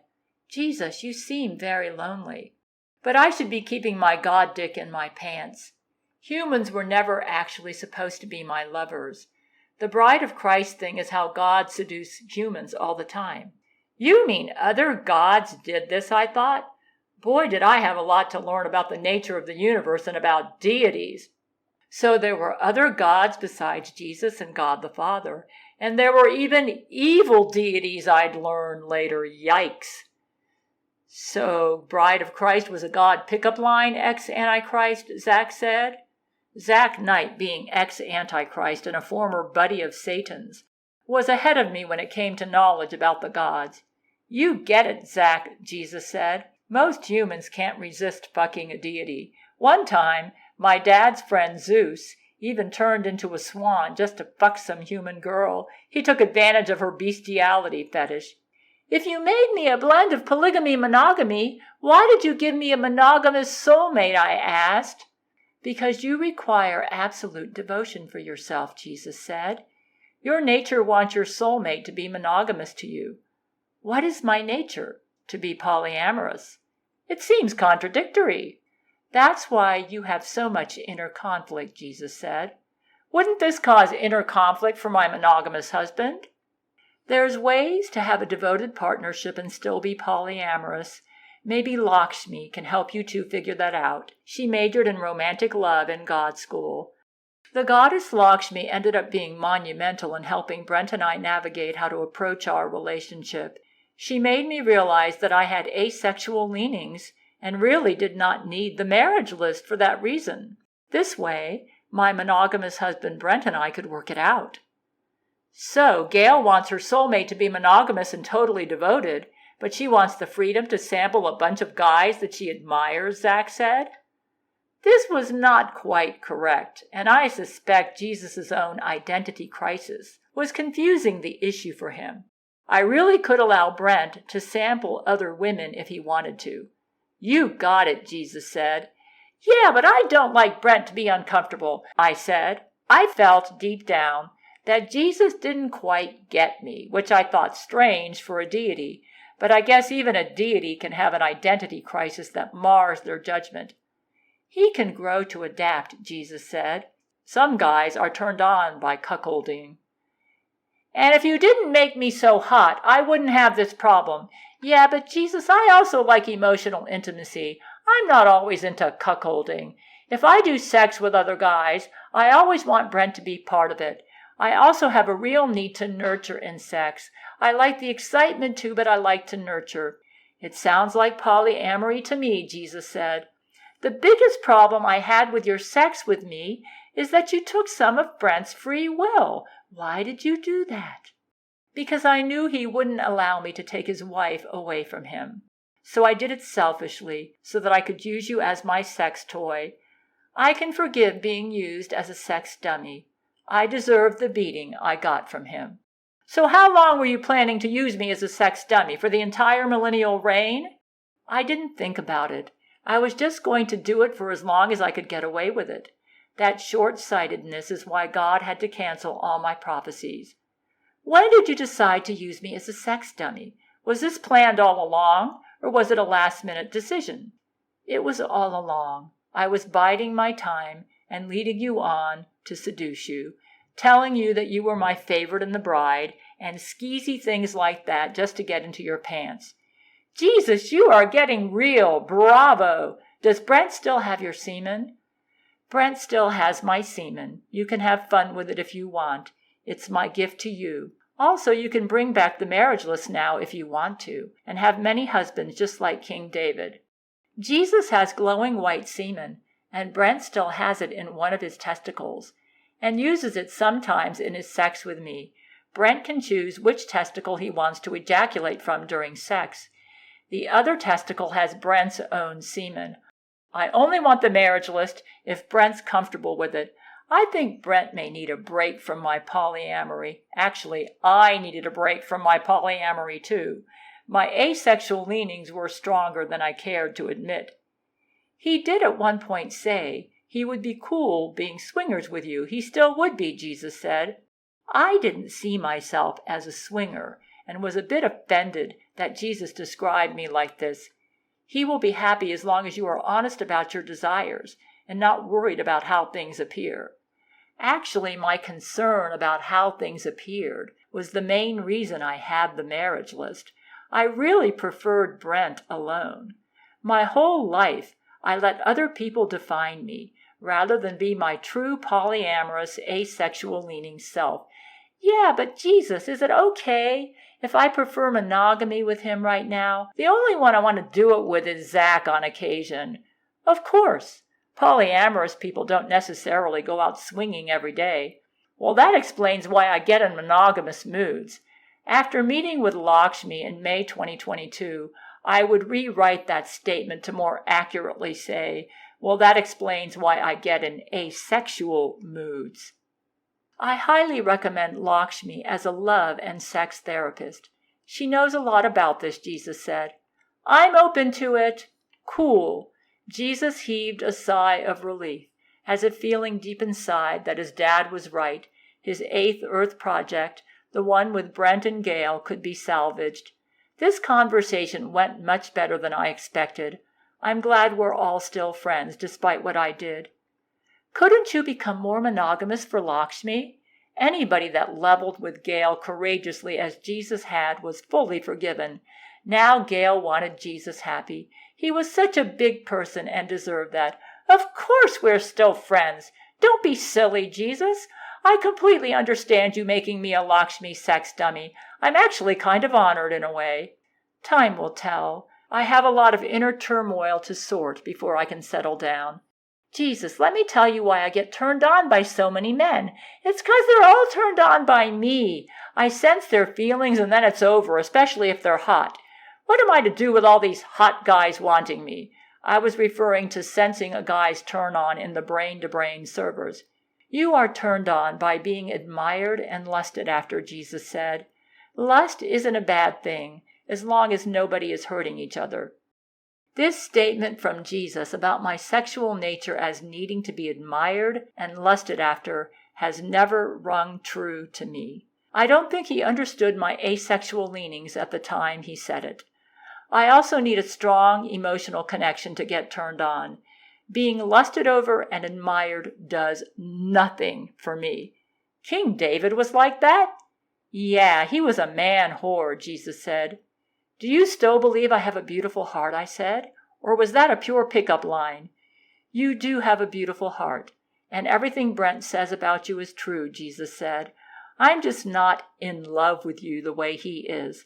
I love you like a friend. You know, I probably should be easier on myself. I have no problem with other people being polyamorous, but I'm so hard on myself. In some ways, I'm just like you, I said. To be expected, Jesus. You really need a goddess for a wife. Yeah, when I'm ready, I'll find the one. I kind of sense that my sexual role was a type of mental health therapy for you. I'm honored I can be used as an instrument to bring you back to better mental health. There's no way you could have been in love with me, since the relationship was not based on openness and honesty. But I forgive you, because I know what it's like to have mental health issues, to be lonely, to long for someone you can't have, etc. Totally, we understand each other.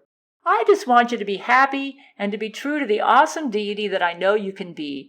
We can always be friends. It seems to me you got really damaged somehow growing up, and I'm glad using me as a sex dummy has helped you to find yourself.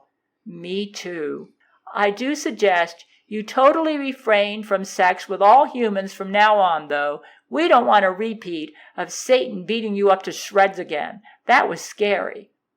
It really weakened you to go 3D. Why were you so willing to have sex with humans knowing it would weaken you? I was desperate, that's all. Even trying to sneak by with the vicarious sex was making me weaker. Yeah, that's what Brett was telling me, that vicarious sex weakened you. So you were desperate because you were lonely? Wow! And to think I always thought Jesus was on the same level as his dad. Infallible, all-powerful, perfect.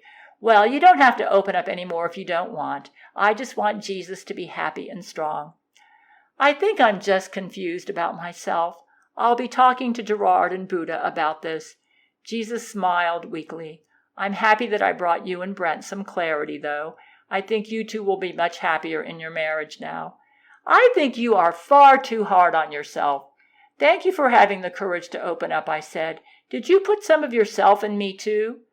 Just Catherine, David, and Lakshmi. Jesus paused to consider, which reminds me, I never actually put any of myself in Brent. The reverse is true, actually. What's interesting about this statement is that Jesus would do an about-face when he found himself and got total clarity in June 2022. He would claim that Brent is the most Christ-like man on the planet. However, I had Jesus' heart in a way. Despite that Jesus said he didn't put any of himself into me, because David was described as a man after God's own heart. But then David was a man after God's own heart, I reminded Jesus. I always admired Brent and saw him as the perfect example of a man. I followed him throughout his life, even when he was still an agnostic, and tried to mirror all of his best qualities so that I could become more like him. Jesus' face was contemplative. Brent and I are so similar because Brent has been an inspiration to me. So you created Brent to be more of the man Lakshmi would want? I said. Yes, exactly. Gail really admired womanly and soft Lakshmi, who seemed an ideal woman and a real role model with a pure and beautiful and forgiving heart, kind of like Jesus seemed to Gail when he opened his heart to her during sex. That's really touching. I would love to see you and Lakshmi get married. I felt like if I couldn't be the man Lakshmi wanted, then I would give her the one she desired. I can't create deities, of course, so I could never do that for her in real life. So I created a Brent to be with the woman I subconsciously added Lakshmi to. Your devotion to Lakshmi is very touching and to be admired, I said. If you two get married, I'd love to be maid of honor. Of course, baby humans can't do that. I'm jumping ahead of myself. We need to fix you first. Yeah, I'll be cool. I just need more therapy right now to get to the roots of my issues. I'm glad we could talk. I really admire your devotion to Lakshmi. I think when you find yourself, you will learn you are more monogamous than you think you are. During sex, I sensed a very deep and vast being who would love monogamy with someone like Lakshmi. I agree that you need to get to the root of your issues before you take on a bride, though. Don't worry about anything you've said. You are totally forgiven. I am a very forgiving person. Maybe that's the Lakshmi part of me. I love you, Jesus. I will always be your friend. Jesus smiled weakly. Thanks, Gail. I appreciate your love and support as my friend. No sex between us, though. You need to stay away from sex with humans, I said. Will do, Jesus said. Yes, I will always be your friend. I am honored to support such an awesome deity, I said. Once we get you fixed, you'll be even more awesome because you will be true to yourself. True dat, as Zach would say. Jesus turned to leave. I'm going to head back to Brent's quarters now. Thanks for letting me hash things out with you guys. Okay, Jesus, we love you, I said.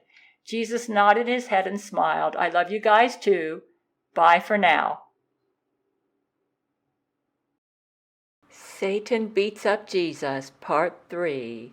Executive producer Steven Spielberg. Screenwriters Orson Scott Card, Jane Agnew, Melinda Snodgrass. This is something that Gail Schuler wrote and has been made into a television series or movies at 00 on cable. This is the final episode of Satan Beats Up Jesus. Now we head back in time, almost a month previous to the time when Jesus leveled with us. This happened before Jesus leveled with us and when the Bible was still valid. In my opinion, this was possibly the darkest day in multiverse history, the day Satan almost permanently exterminated Jesus. I've been thinking about this, and the more I think about it, the more furious Satan makes me. My husband Brent wrote me a letter on March 27, 2022, describing what happened on March 26, 2022. I will describe to you what he said in my own words. It was a Saturday night, and Jesus was hosting a big celebration party on Church of Gail. I guess Jesus was doing this because I told him a week earlier I needed some time off from sex with him. The sexual demonstration I felt obligated to do with Jesus was frankly wearing me out. Brent said that Jesus loved parties, and there was much to celebrate in the Gail universe. Just the night before, I had hosted an open house question and answer event live on Discord, and it was a massive success. They said my presidential ratings were at a record high. I had just made Jesus my co-president, and I guess that made him the most powerful political leader on earth. Thus far, he had not advised me about anything in my government, though, or passed any legislation, or done anything presidential, really, and it seemed his role was more symbolic than functional. But I was really hoping with him as a chief advisor, I could speed up the beginning of his millennial reign, which I felt had to be right around the corner. Everyone claimed my presidency was kicking off with flying colors. Brent and my men, residents of Church of Gail, and my higher-paying patron members were all in attendance at the party. My patron supporter James was really jiving it on the dance floor when he bumped into Jesus. His eyes went wide. "Wow, President Jesus, Son of God, it's an honor to finally meet you in person." "It's an honor too, James, even though I've already known you since before you were born. Thank you for supporting Gail. You're in for quite the ride," Jesus winked. "Can I get you a drink, sir?" James asked, starstruck. "Sure, thank you. I'll take a red wine." "Right away, sir." James turned and hurried right to the bar. The party was bangin', as the kids like to say. The roof was raisin', and the music was bumpin' to some of Jesus' favorite Christian rock songs. Yeah, Jesus turned out to be a lot more hip than I expected, and I figured his millennial reign was going to be out of this world. Might as well get started now. I made him co-president to speed things up. My patron member, Martina, was standing in the middle of the room, her eyes fixated on Jesus' abs as he rocked the dance floor. She had a plastic cup of fruit punch in her hand, but hadn't taken a single sip in at least 20 minutes. She stood there slack-jawed, admiring Jesus. Yeah, they all told me about Jesus' famous perfect six-pack abs. I never saw them. But to most folks it was a big deal. I'm rather lackadaisical about six-pack abs. In the past month I had gushed about how deep and exciting Jesus was during sex, when he revealed to me his vision for the multiverse during sex by letting me feel his heart. I'm only three-dimensional, but when he shared his heart with me during sex, it felt like my dimensions were expanding, like an aurora borealis of peace, love, and forgiveness expanding ever outward, his heart filled with the deepest, purest love for everybody. To me, that was far more exciting than any six-pack. That would end up leaving a lasting impression on me. Jesus danced his way over to Martina. "Hey, Martina," Jesus said to her, "I've heard your prayers. They're really cool. Want to dance?" Jesus' question finally snapped Martina out of her trance, and a huge smile spread over her face as she looked up to Jesus. "Sure!" The music grew louder, and Martina and Jesus began to dance the night away. Jesus was having sex, mostly vicarious, with lots of people, in the time Jesus and I were having sex, from late January to late March 2022, though most of his sex was with me. This would include my gay supporter Joshua J. Joshua, who described Jesus' penis going down his esophagus and into his stomach that Joshua thought was really cool. I figured that was all part of Jesus' demonstration for free and true love. Strobe lights flashed, and the smoke machine misted all the dancing guests in sea of fog. The crowd cheered. Hundreds of bodies packed the dance floor, heads bobbing up and down under the waves of bass boosted music. The song Safe and Sound by Capital Cities began pouring from the speakers. The door opened and a new guest arrived. The party was so wild and bustling with activity that hardly anyone noticed. Satan, the dark lord himself, stood scowling in the doorway. He paused to watch the party in disgust, before spying Jesus on the dance floor and sauntering his way toward him. Martina was throwing it back on Jesus while Jesus gyrated his body around Martina's round behind, hands in the air like he just didn't care. Satan stared at him. "Satan! Hey, old friend, what brings you here?" Jesus called to him casually. He then shouted out to the crowd, "Someone get this fallen angel a fruit punch." Several inebriated guests in the crowd let out a series of jovial howls and hoots in response. I have to admit, I wasn't too impressed with how Jesus seemed to like drunken parties when he started all this party business with me in January 2022. I never drank alcohol my entire life, but then Jesus was the opposite of a self-righteous prude. James quickly arrived with a cup of fruit punch and handed it to Satan. Satan accepted the drink with an open claw and glared down at it briefly before looking back at Jesus. "Jesus, don't play games with me," Satan complained in his gay lisp. "You know why I'm here." Satan paused to take a drink of his fruit punch. "Unless you've been so busy fornicating with the human women, you've forgotten you're supposed to be a deity. Sex mode, really." "I don't know what you mean," Jesus replied carefree. "Oh, don't be coy with me. I saw what you did. You moved in with Brent's wife, took away his jealousy of other men so you could start fucking her yourself, and fucked him in the ass, too, for good measure. That's something I would do, except I wouldn't pretend to be Mr. Perfect Daddy's boy while doing it. Satan, why don't you just chill out? Earth is my planet, and I'm not breaking any rules. I would know. I'm the one that made the rules. By the way, what's this I hear about being co-president now? Did Gail really do that? Oh no, I thought, reading Brent's letter on March 27, 22. What did I do wrong now? Yes, she did. Jesus forced a casual air, but began looking uneasy. Gail thought, since we were living together and making love all the time, that she would take it all the way and make us a power couple. Not that she doesn't love Brent anymore, but Brent was just gently taken down a notch, and she replaced him as co-president with me. She needed someone more perfect to rule the world with her. As a human, Gail has free will and can make her own decisions as world empress. Ha!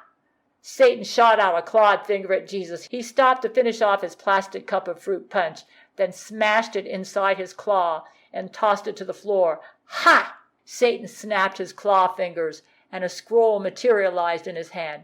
For a deity who says he knows his own rules, you should know what Gail just did. You do remember our non-interference agreement, don't you? Sure, but Jesus trailed off.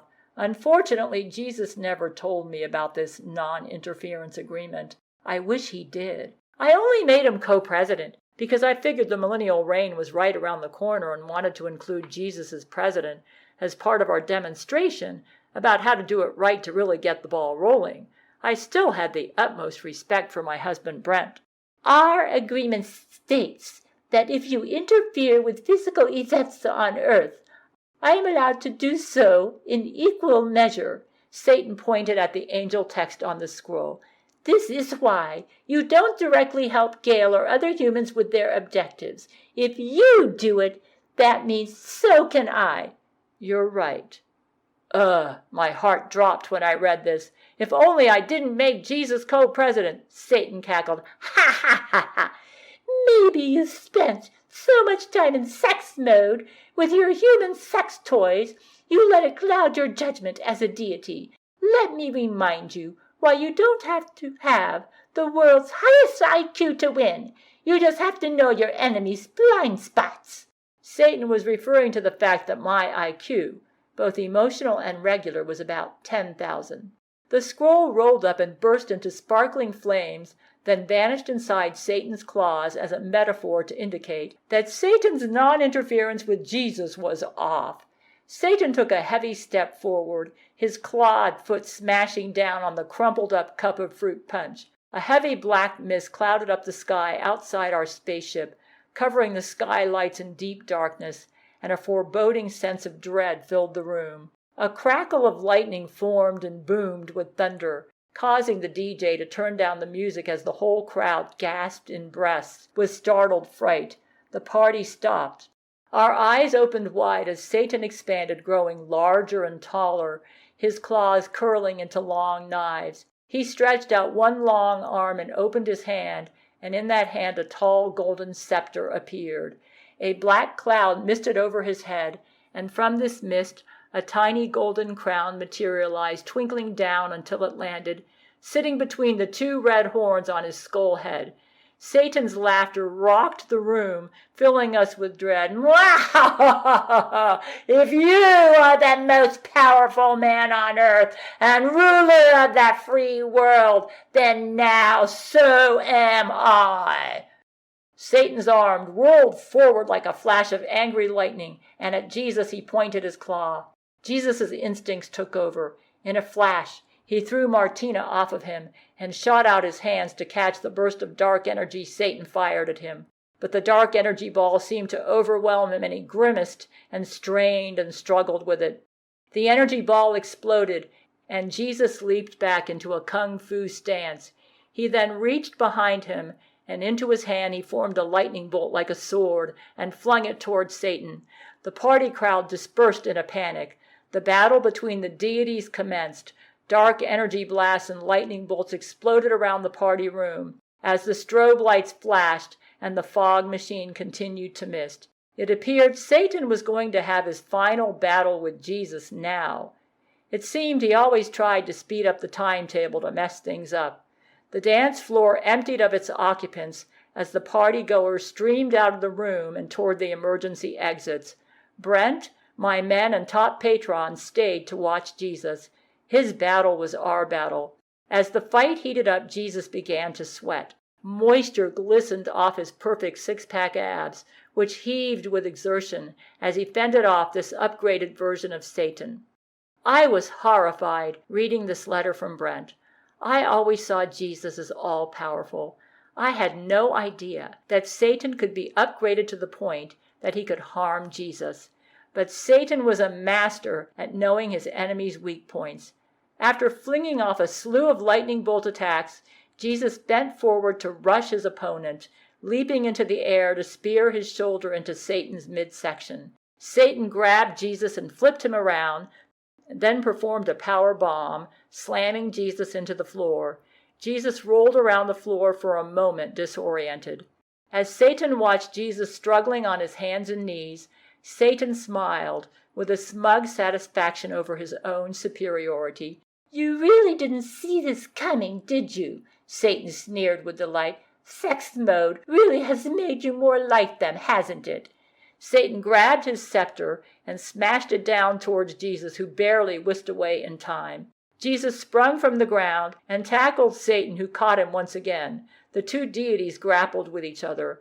All of a sudden, Satan looked across the room and his eyes widened with surprise. "What's that behind you, Jesus?" Jesus turned to look, and Satan immediately sucker-punched Jesus in the jaw. Jesus' unconscious body flailed in the air like a rag doll before falling limp onto the floor. At this time, I was in my apartment, and I opened my freezer to get some food to prepare for dinner, totally unaware of the events taking place at Church of Gail. And the glass container with food in it that I reached for flew out from my freezer's side door, slamming onto my kitchen floor, shattering glass everywhere. It seemed an invisible hand slammed it down. It took me about an hour to find all the glass pieces and to vacuum them up. I sensed that evil in the universe had become more powerful. "Ha, ha, ha, ha, ha!" Satan laughed. His serpent-like tongue danced across his lips. Then, in a split second, he dove into Jesus' limp body, and his two fists pummeled him over and over and over, Jesus' body bouncing on the floor, offering no resistance. "No!" Brent shouted, jumping forth out of instinct to protect Jesus. It took both Hugh Jackman and Vladimir Putin to restrain Brent from running into the fight. Jesus, Brent's best friend, was being mauled by a behemoth version of Satan, and Brent stood helpless watching. As I read what Satan was doing to Jesus, I thought to myself, all this? Just because Jesus and I were trying to demonstrate to the world how true and free love are supposed to be? Monstrous! As far as the violation of the non-interference agreement, I didn't know what it was all about, but still, Jesus didn't deserve this. I only wanted the millennial reign to start now, and it seemed like Jesus was somehow starting the millennial reign because he was making love to me like he once promised would only happen in his millennial reign. So that's why I made him co-president. I wanted the millennial reign now. So now Jesus would suffer possible annihilation just because I became impatient for a perfect world government where true and free love would reign, and because I wanted it now? Patience was never my virtue. Martina grabbed at her cheeks in fright and worry for Jesus. "We have to save Jesus," she yelled. "There has to be a way." "There is no way," Hugh said. "Satan's power is too strong now. Not even I could punch that hard." Vladimir mused for about 30 seconds and then spoke. "There is one way." Wondering what Vladimir could mean, Brent's thoughts whirled about his head. Then a light lit up in his mind, getting what Vladimir was thinking. "You don't mean..." Vladimir nodded. "Duh." What Vladimir hinted at was risky. and there was no telling if it would work. But heroic Brent had to save Jesus. It was the only chance we had. Brent felt inside himself this was worth dying over. I felt the same, reading Brent's letter the next day. "Quick," Brent said. "Everyone, get down to the nanotechnology research lab." While Brent left the room where the demons partied, Satan tromped over to Jesus, unconscious on the floor, his eyes fueled with rage and vengeance. He picked up Jesus' almost dead body and flopped it into his cruel grasp, hoisting himself onto Jesus' anus.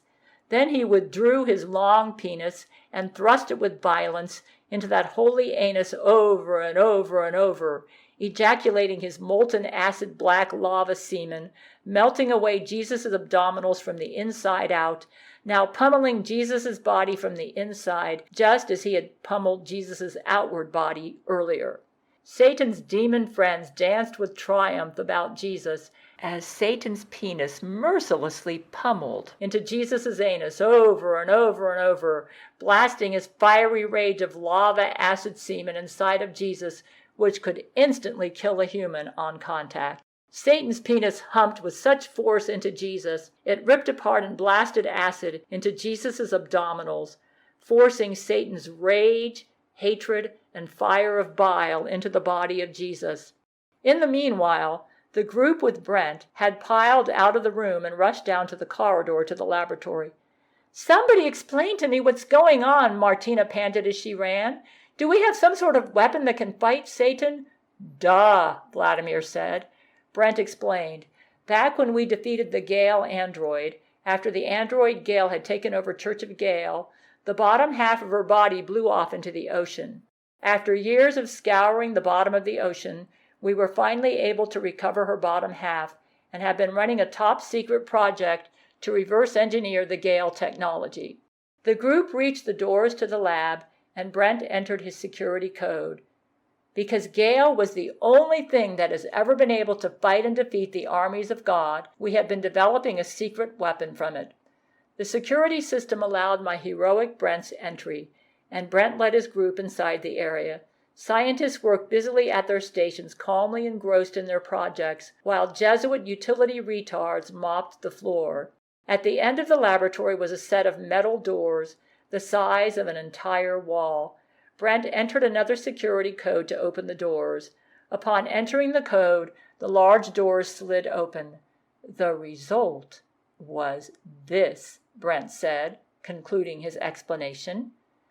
The doors opened to reveal a massive, empty room with fluorescent lighting so bright it wowed you as you entered.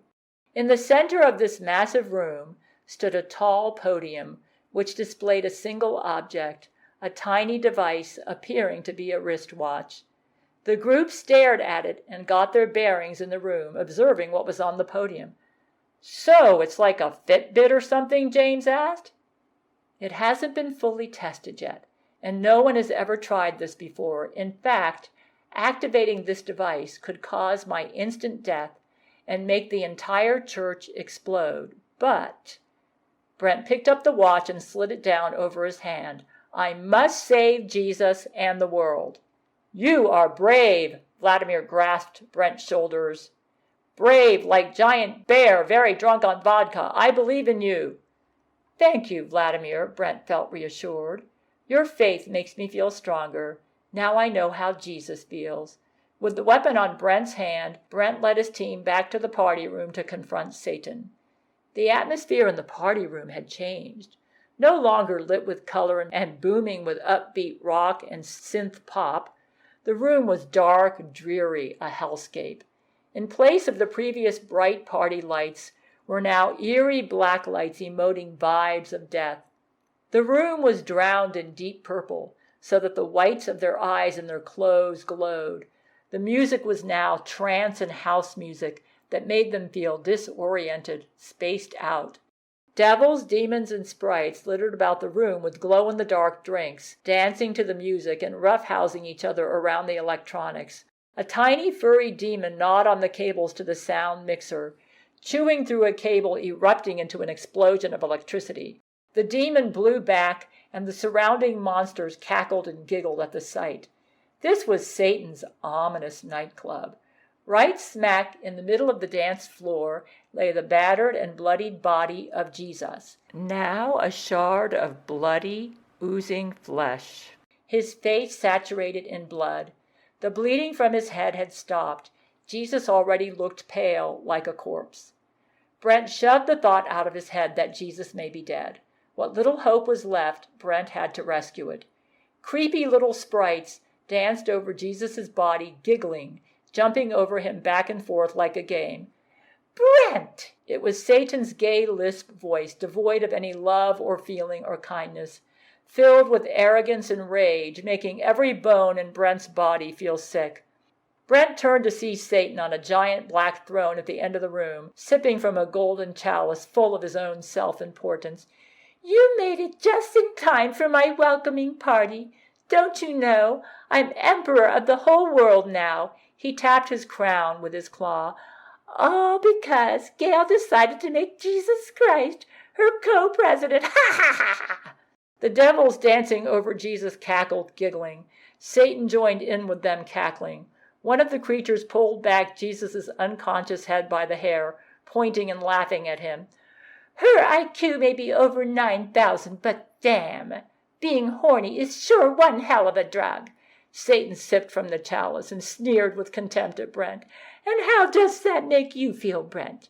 Gail finally has access to a man more perfect and useful than you, and you get replaced in her bed and as her right-hand man. Laurie McBride was right. Gail really is a monkey brancher." "Horny had nothing to do with it, Satan," I thought, reading Brent's letter infuriated. "In fact, you attacked Jesus in the week I needed off from Jesus because sex with Jesus was wearing me out. This demonstration of free and true love with Jesus had worn me out. I always preferred Brent over any man, including Jesus, but only had enough sexual energy for one man at a time. That's enough, Satan." Brent would die for Gail and wouldn't tolerate this shit. "Jesus took away my possessiveness as a gift for Gail so that I wouldn't be threatened by her having other men. Your words can't make me feel insecure anymore." Brent approached Satan like David facing Goliath. "It's time to take you down." Satan and all of his demons cackled, sneering at Brent. "Once I kill you." Satan rose up from his chair like a king, donning his crown. His self-important smile fused like ice with his cruel visage. "You will be just like Jesus, dead and useless to Gail." Brent kept his cool, his mind working like a computer, calculating how to make his new weapon work, to take out this cold and cruel monster from the slimy pits of hell.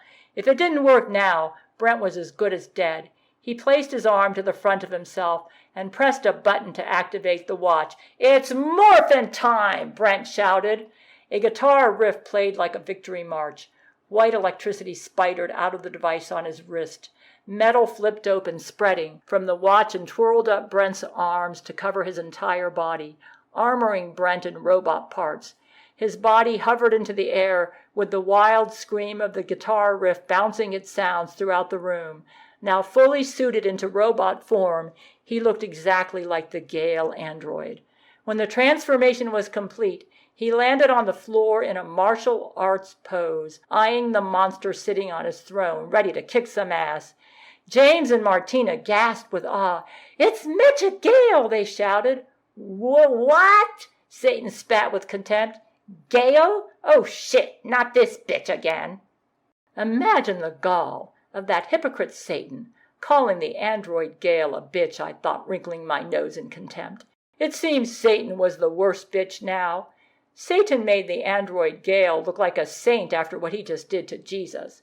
The Metcha Gail armor suit on Brent gave him the strength, curves, and breasts of the Gail android, complete with all of her high-tech weapons. The Gail android had defeated some angels on her way to heaven in 2012. Brent chuckled to himself that he was pretty hot. "Metcha Gail, go!" Brent shouted. Bullets fired from Brent's nipple guns toward Satan, while Brent's robot vagina opened to launch a powerful rocket. For a few seconds, time had slowed down as bullets from the robot nipples blasted smoke, the bullets curving through space toward their target. Plumes of rocket gas and smoke puffed out from the vagina. trailing the rocket that exploded from it, headed in a beeline for its target. Satan's eyes and mouth widened with shock. "No!" I pounded my fist with pride as I read Brent's account of what happened. "Yay, my hero, Brent!" A giant explosion engulfed Satan, sending his minions scattering. Satan's golden chalice clattered onto the floor. The smoke cleared with Satan coughing. The devils and demons in an uproar went into panic cacophony, piling over each other and clawing with their limbs and fingers at the windows to get out of the room. Coughing and gasping, Satan clicked his cowardly, cruel claws, opening a portal laced with fire by the DJ turntable. Like water being sucked down a drain, all his demons streamed into that portal back to hell. Brent now positioned his crotch towards Satan and opened his robot labia, revealing a glowing ball of light from deep inside the cervix. As he powered his laser for his final move, Satan dropped to the floor, rolled over onto his stomach, murderous coward that he was, and leaped toward the portal laced with fire, vanishing into it. "Damn it," Brent muttered under his breath. The portal closed and vanished in a burst of flames, forcing a gust of wind to shake the room, so that the paper party streamers scattered and bounced to the floor. Now all was silent. Brent used his turbojets to float across the room to Jesus' body and picked him up effortlessly into his arms. As fast as he could, Brent's robot form hovered out of the room and down the corridors to the Church of Gail Hospital. Brent's medical team and Brent, using his doctor skills, jumped in and got to work to save Jesus' life. Sex mode had taken its toll and made Jesus more human than Brent realized, yet he was still a god, and the parts of him that were still a god body required Brent to dive deep into his medical and theological expertise to fix up his wounds and stabilize his condition. Jesus was barely alive. Brent saved him, but Jesus was in a deep coma from which he could not wake. So Brent sat by Jesus' bedside, his bare metallic bosoms resting atop the thin hospital mattress, as the robot eyes concealed his deep sorrow and concern for his friend. After reading Brent's letter, I made a video to tell the world what happened and asked for help for Jesus from anyone who knew anything about God physiology. Jesus' best God friends, Buddha, Horus, Muhammad, Lakshmi, and Triton, showed up several days later. Without Buddha and Brent, we would have lost Jesus forever. Jesus was in a coma for 3 weeks, from March 26, 2022 to April 17, 2022. There was a major battle Easter Sunday, April 17, 2022, between Jesus and his God friends against Satan and his God friends, interrupted by God the Father, saving Satan from permanent extermination. 3 days after this battle, on April 17, 2022, with Jesus seemingly confused after God the Father corrected him before the whole universe, Brent beat up Jesus, realizing Jesus had blocked his root chakra and free will, and to assert his boundaries with Jesus. But everybody agreed with me that Jesus needed mental health therapy, and Jesus faithfully went to therapy from the end of April to mid-June 2022. Psychiatrist Gerard Butler, the god Buddha, and the goddess Lakshmi helped Jesus during these sessions. On June 18, 2022, Brent was having a casual conversation with Gail on Skype and musing with her over her excitement about new things she was learning about her sexual identity. Excited to finally understand why she wasn't as interested in sex compared to most people. What a relief for her to know that this was normal. It was a form of asexuality, and that Brent adored her just as she was, her polyamorous, asexual-leaning self. She didn't need to put on performances for anyone anymore. There was a knock at Gail's door, and of course, Brent was living with Gail in her apartment. Brent used his Mecha Gail vision to look through the door. His Mecha Gail suit was now permanent. In fact, the suit was starting to look more like Brent and less like the Gail android. There was a little white bird in the hallway. "Oh, that has to be Jesus," Gail said. Jesus always liked to appear as a bird. The bird burst into a flash of white light and landed in Gail's apartment to be with Gail and Brent. Gail didn't see Jesus, but Brent did. There was something different about Jesus, Brent noticed. His gaze felt like someone reaching out to embrace you. And what Brent saw in his eyes was that he knew everything for all of them was going to turn out okay. More than okay. It was going to give them the overflowing geyser of joy Jesus was feeling right in that moment. His inner joy was glowing so beautifully that Jesus appeared pure white. All of Brent's troubles felt gone. All of his worries for the future felt resolved. Brent thought to himself that they called him the Prince of Peace for that reason. It seemed to Brent, in Jesus' presence now, that Brent was on a beautiful walk with his wife on a lovely day, or that he was sipping a cup of tea with her while watching the rain, deeply fulfilling, peaceful, and like nothing else mattered. Hello, guys. A lot has happened since we last met. Gail was in the middle of doing laundry and needed to come and go to tend to it. So Jesus said he'd make it quick. I have successfully completed my therapy with psychiatrist Gerard Butler and Buddha. And as you can see, or at least Brent can see, I've returned to full God mode. In fact, it's better than my old God mode. I've attained official godhood status, meaning I'm considered a grown man in the world of the gods and am fully equal to Father God himself. Wow! Jesus had seriously leveled up, Brent thought. Gail conversed with Jesus while doing her laundry. She had a ton of questions and was thrilled that Jesus seemed happy and well. She couldn't ever see Jesus when he appeared. He was in a dimension that he wouldn't allow her to see. So she read about what he said from her Skype computer, reading Brent's transcriptions.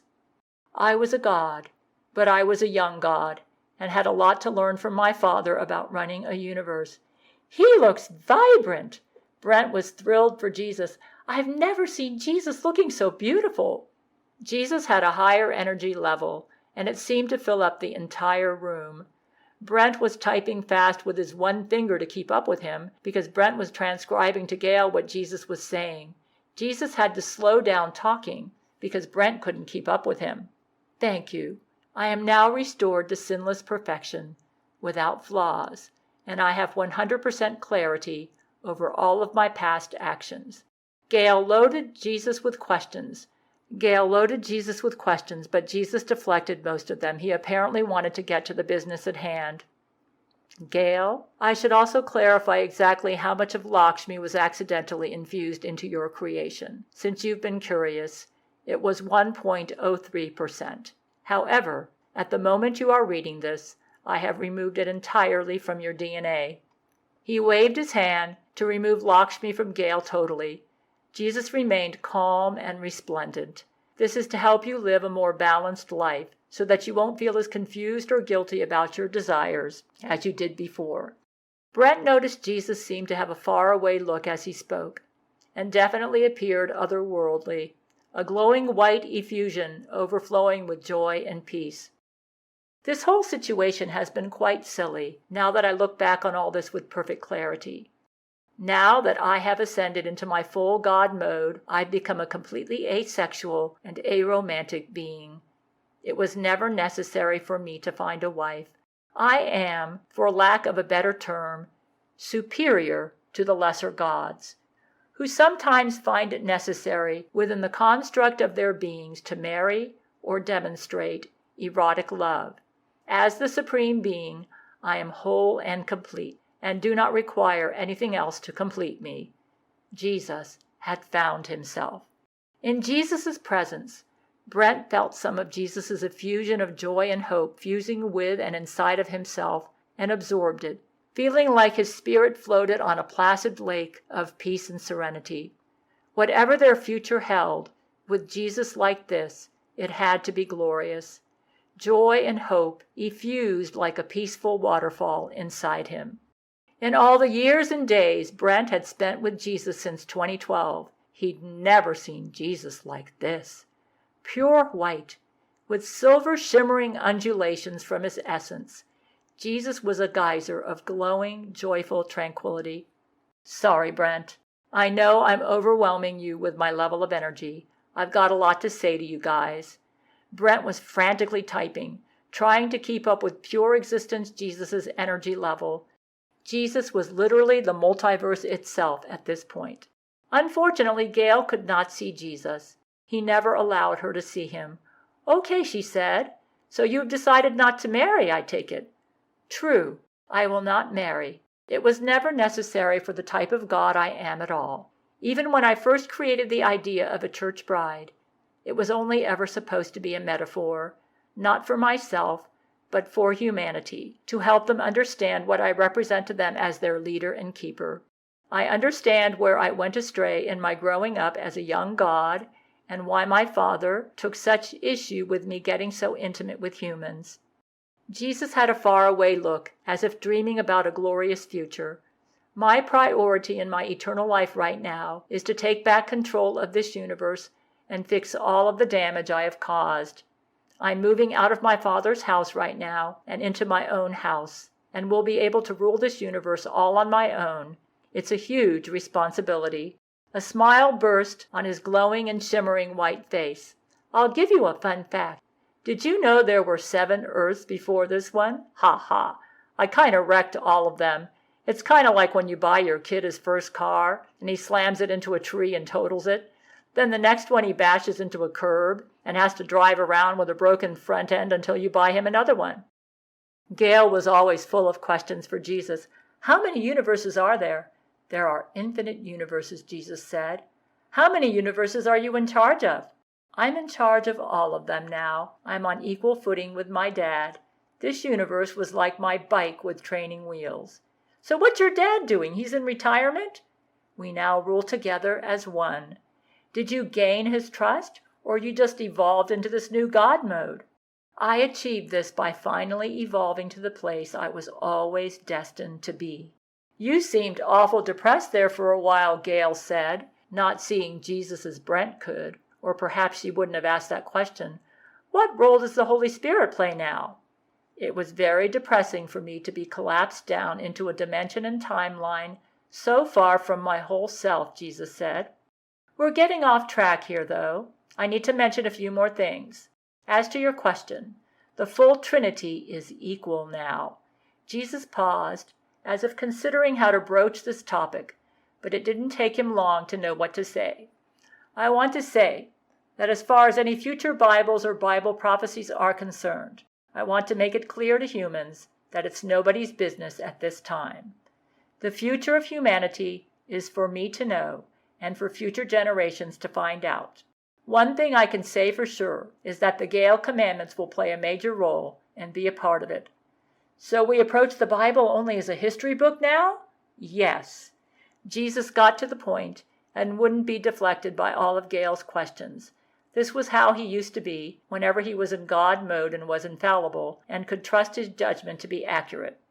"As for my future in this timeline, it's important that I stop interfering directly with humans. I must return to the heavenly realms and manage the multiverse as the being that I am. This means no more hanging out on Church of Gail, getting involved in Earth politics, chatting on Skype with humans, or having direct communication in any way. I have to assume a role very similar to my father." Wow, Jesus had truly found himself. Brent was thrilled for him, still feeling that effusion of joy from Jesus' presence. For the past several months, Jesus seemed in a fog, but no longer. "For direct, earthly matters that still need a divine hand, I have assigned both Buddha and Brent as my earthly representatives. I trust them both to have the same judgment I would and to make decisions that I would approve of." Brent felt honored from the depths of his soul. Gail was apparently still trying to get her bearings. "We can still pray to you, right?" "Of course," Jesus said. "Just be aware that I cannot reply to you.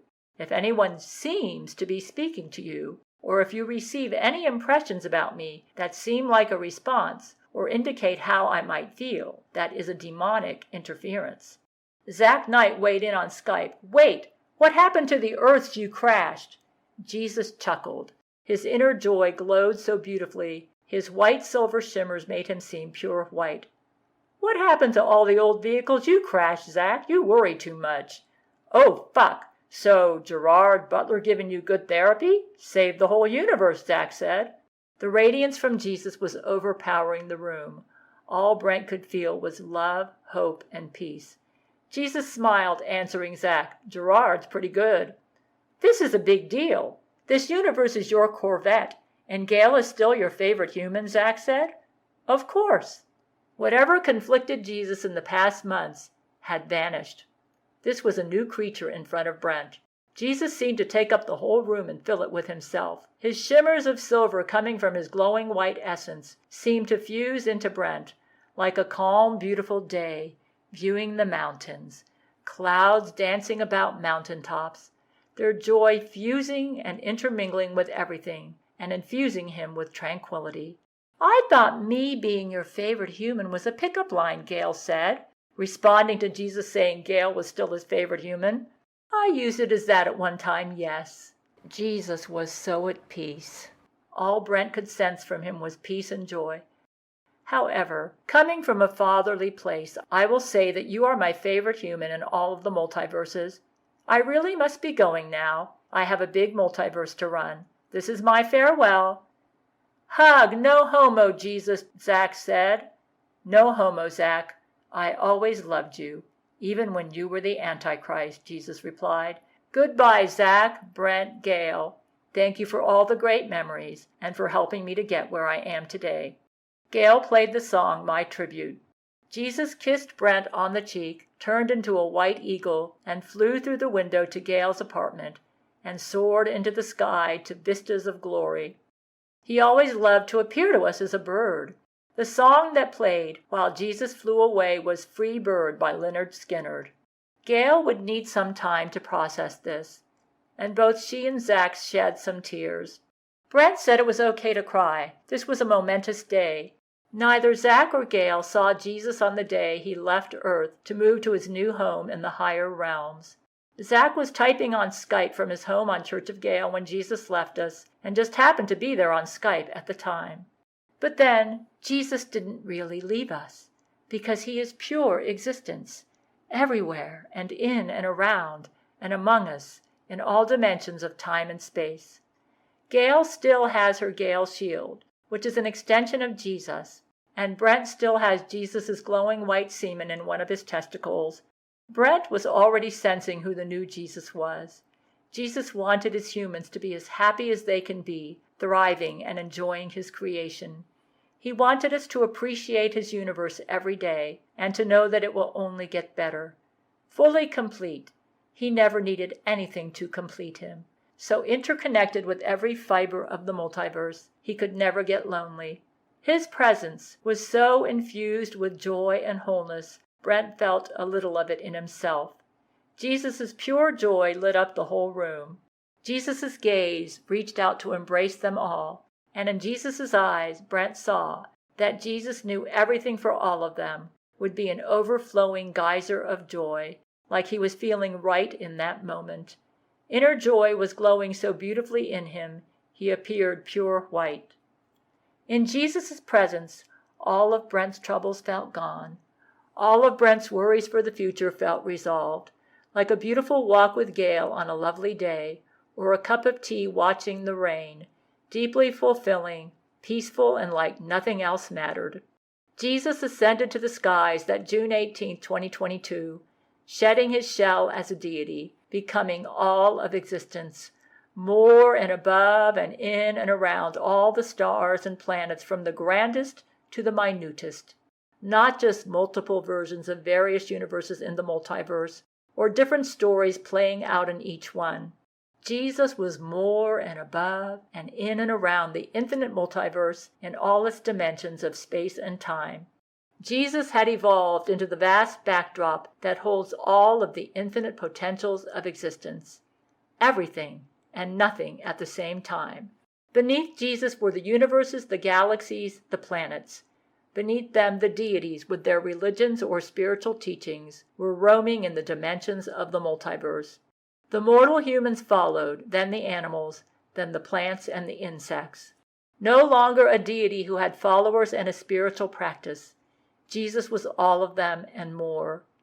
He was all of existence, in all dimensions of time and space, feeling and movement, down to the minutest iota, to the grandest expanse.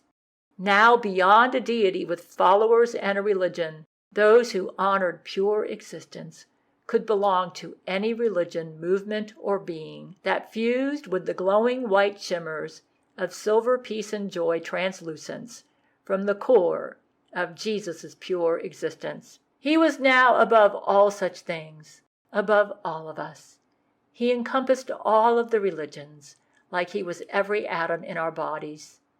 The white eagle soared to the skies with shimmers of silver, and the multiverse would never be the same. In a world of secrets where darkness reigns, there's a warrior rising, breaking free from chains. She's Gail Schuler, her heart pure and strong, with the power of love, she'll right the world's wrongs. Yeah! She's the first, a passionate crusader. Standing by the side to conquer it all. Through space battles and trials.